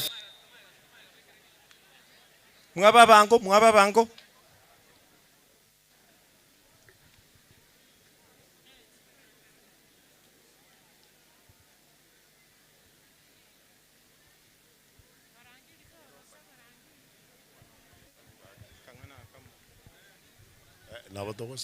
Sasa tunataka kufanya maombi ya kipekee kwa ajili ya familia. Kosa baratore family elinde elio. Tunaomba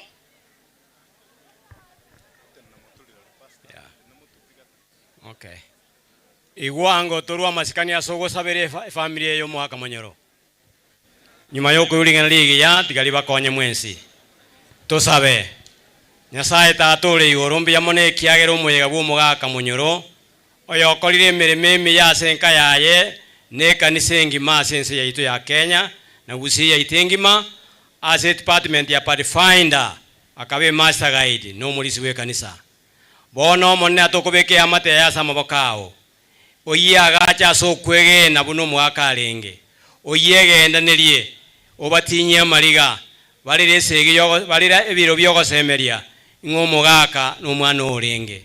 Bono gitokurwa oisa na senka ya Monyorengima na abana baya se babeta na wembali balwete ngumbu bayira nebuya na inda abarandi babeire bako aba Master Guide nyasawo baseni bakora uno yo minto bara no murayo tuwe conference baza kiage elinde bakore emereme ya emereme ko era togendeka gotu asabiraya na kwege na ngabeire bo asete kisumutorio ito. Amen.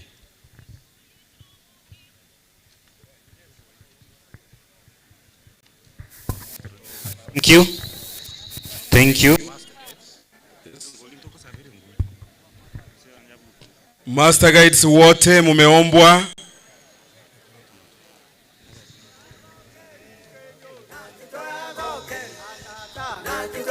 Master Guides wale ambao walikuwa mnakusanya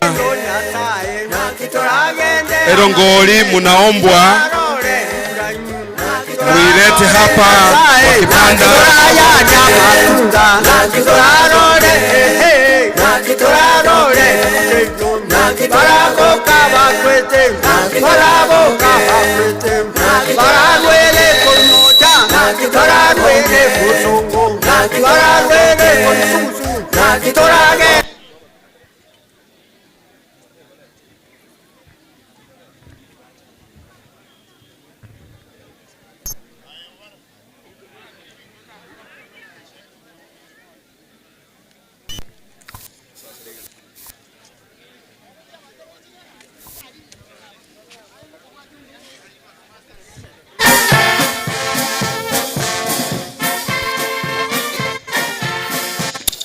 Master Guide wote tuanzie hapa mbele.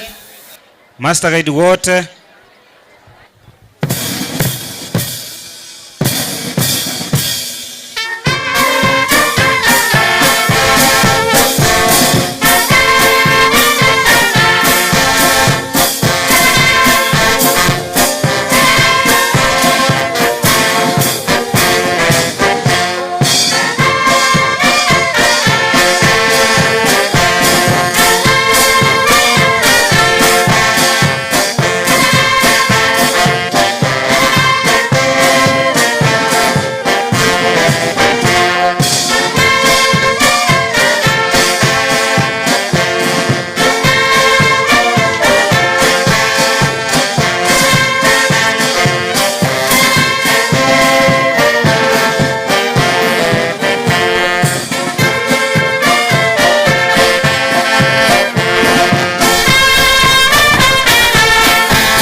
Master Guide kwa ile kazi nzuri umefanya. Wakati huu namwalika kiongozi wetu wa vichana from South Kenya Conference, Pastor Chola usingizi from South Kenya Conference, Pastor Chola usingizi wa mauti. Jambo hilo ni siri kwa kila mtu. Atavifunganisha vitu vyote kwa kila mtu. Atavifunganisha vitu vyote vilivyo na uweza wa Yesu Kristo. Matumaini ambao tunaitegemea na tunachotoka nacho katika kaburi hili ni tumaini la ufufuo. 18 lasema hivi. Tumaini la ufufuo 18 lasema hivi. Namke ntangani inye 13 wika 15 na kionye tuegeni renga Yesu na akwete naenda na barenta monere na kiaya iga twabatebiria siringana ryo monene ikiagero monene omonyene naike korwa igoro naboke ritangani erio nyuma intwe abatore moyo abatuatigaire na tobobori toro totero monene igoro gati nabo inatobe no monene yo remania inwe asamangana yaiga monena to sesenie asoko somalingana byaye neringana eri twasoma nalyo mogaka Israeli monyore gene Israeli gegenete imeyoko bokigwa kwa bakorara imeya abotebanga abantu bonsi mbasangererigwe korwa irianyi sugusu mocha ekero babuire bibe byense basoa igoro yomonene ensenya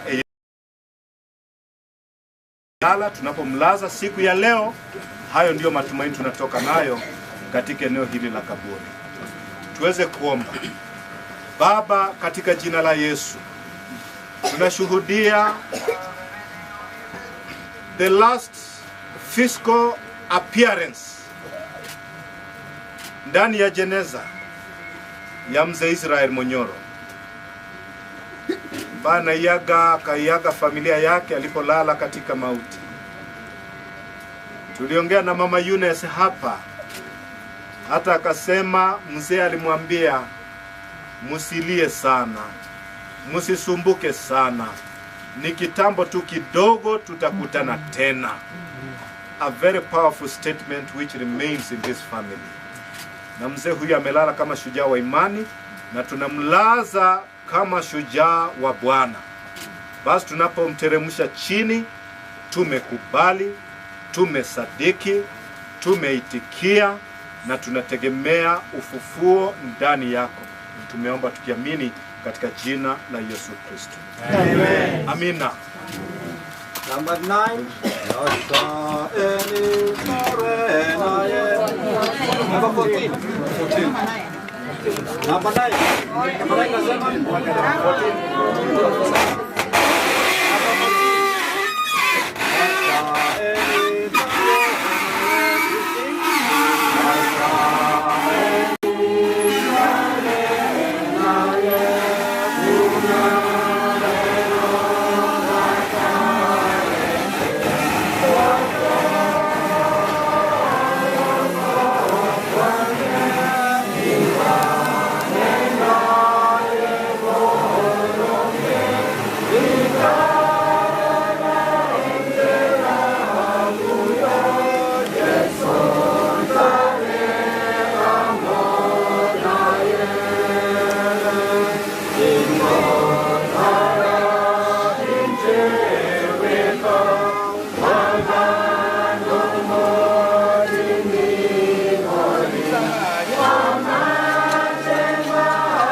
Ingoga netyomonene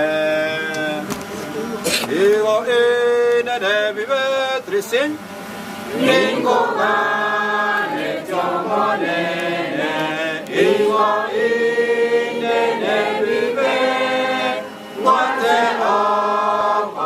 okonae Erio nyane korona Botambe Ingoga netyomonene Botambe Omoto ya onende Tegere obone Ingachi buruja oga netyomonene Botambe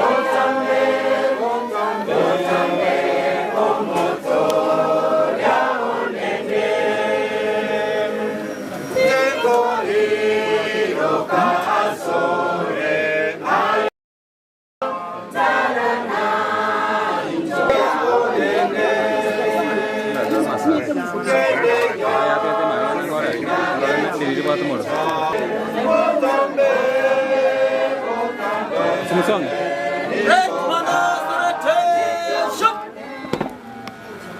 Red Commanders, present your arms.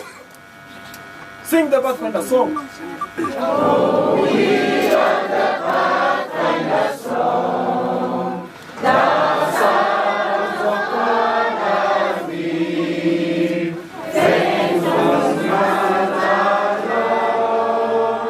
Lord, in kindness to the purity.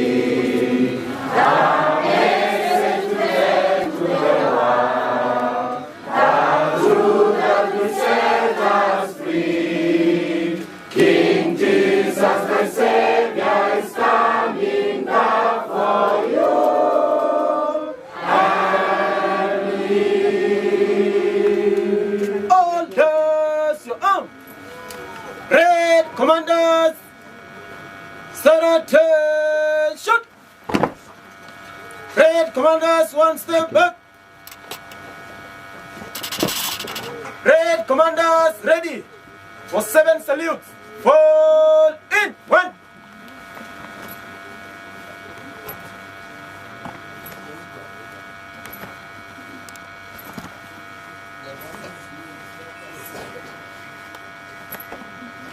Red Commanders, remove your dress by numbers code 1. 1, 2.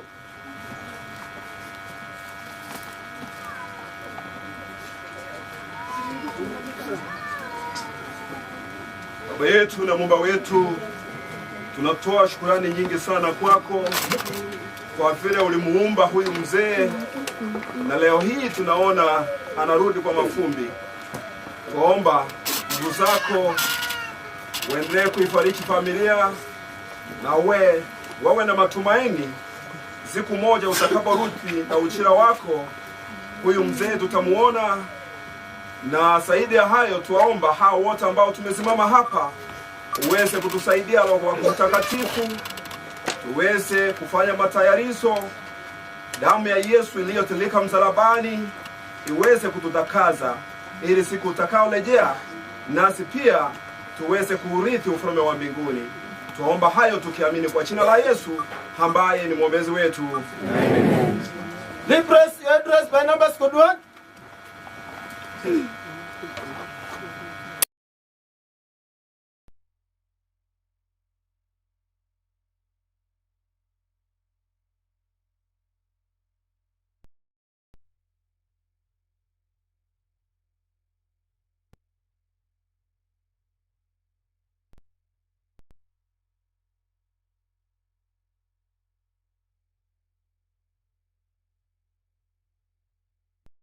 Mwanadamu, ardhi urudi kwa ardhi, na roho ina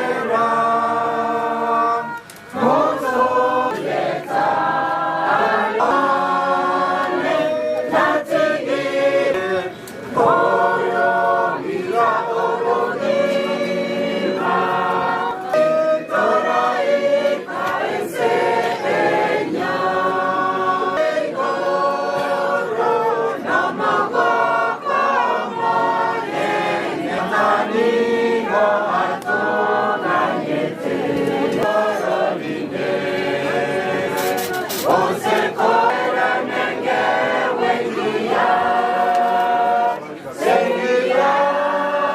Biblia ingetaka sana kufanya hivi. Stefano alipokufa alizikwa kwenda katika section nyingine.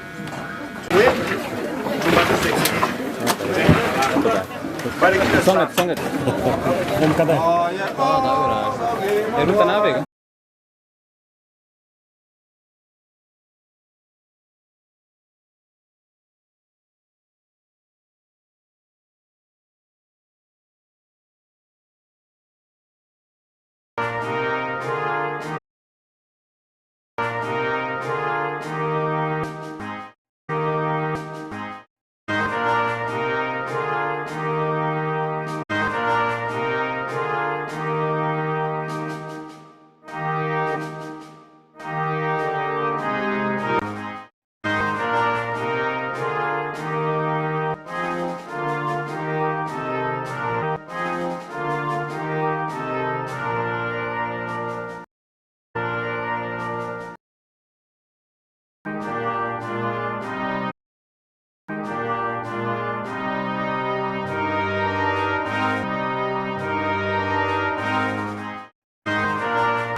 basabire chinguru chiao n'obuye bwao bituraye bwamono tunyolenga obugima bwaitu nigo buri obwenge obukoreka nashinga gichinke twebeke buyasore ekero turabe twatimukire tutimoke tureme yao na kubosaba waita seredara Kristo motoro wetu.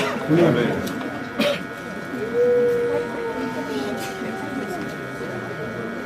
Okay, sasa tunataka kuweka maua,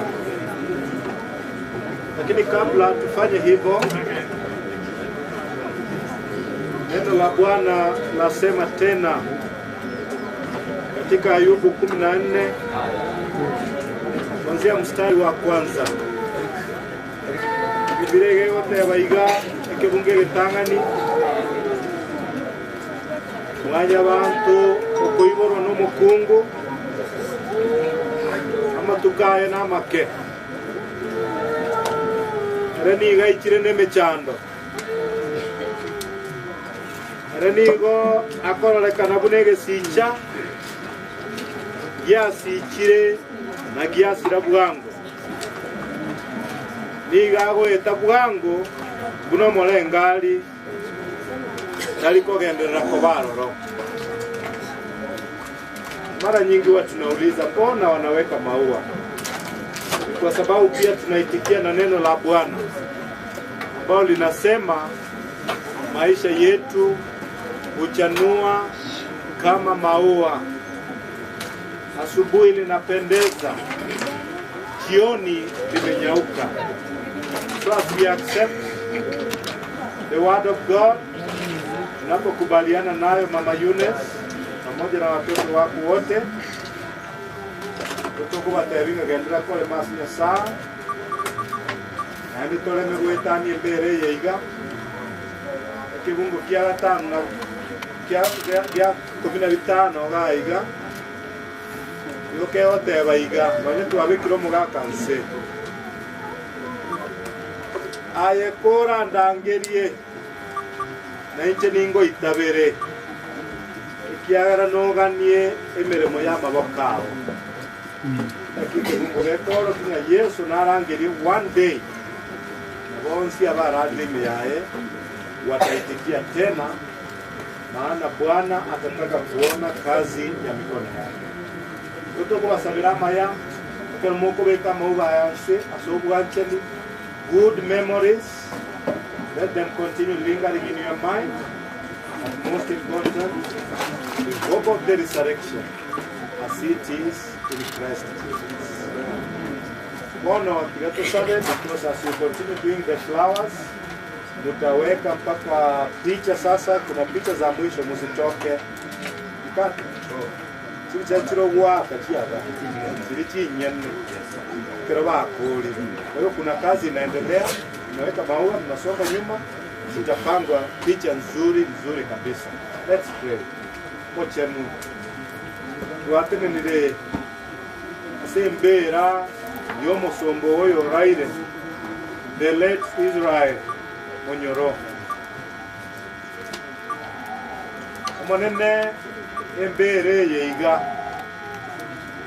agendra kolendwa kuna chibera kyonsi kyabachenu korwa Abraham korwa abachenu babo Abel bonsi abararete bakabekwa Samara nonyambabo Yusuf abegene tenga Exodus kero no kunganya kurwe senkoro baka bagatebanga kae kero mo kunganya mobogoria maugane chimbere chikyonsi kyabegene toma tenga igo chiganyete okuboka kwawe okocha kwa Yesu Kristo lyakabere gotogo semeria asembera eya moyo eya Yesu Kristo eya abegetwe naende baada ya matuka tatu ikaba empty ikiagera abogete na kubuga makweli yoto sabanga soko ganyo gwaito to bole mereria buga mangana yense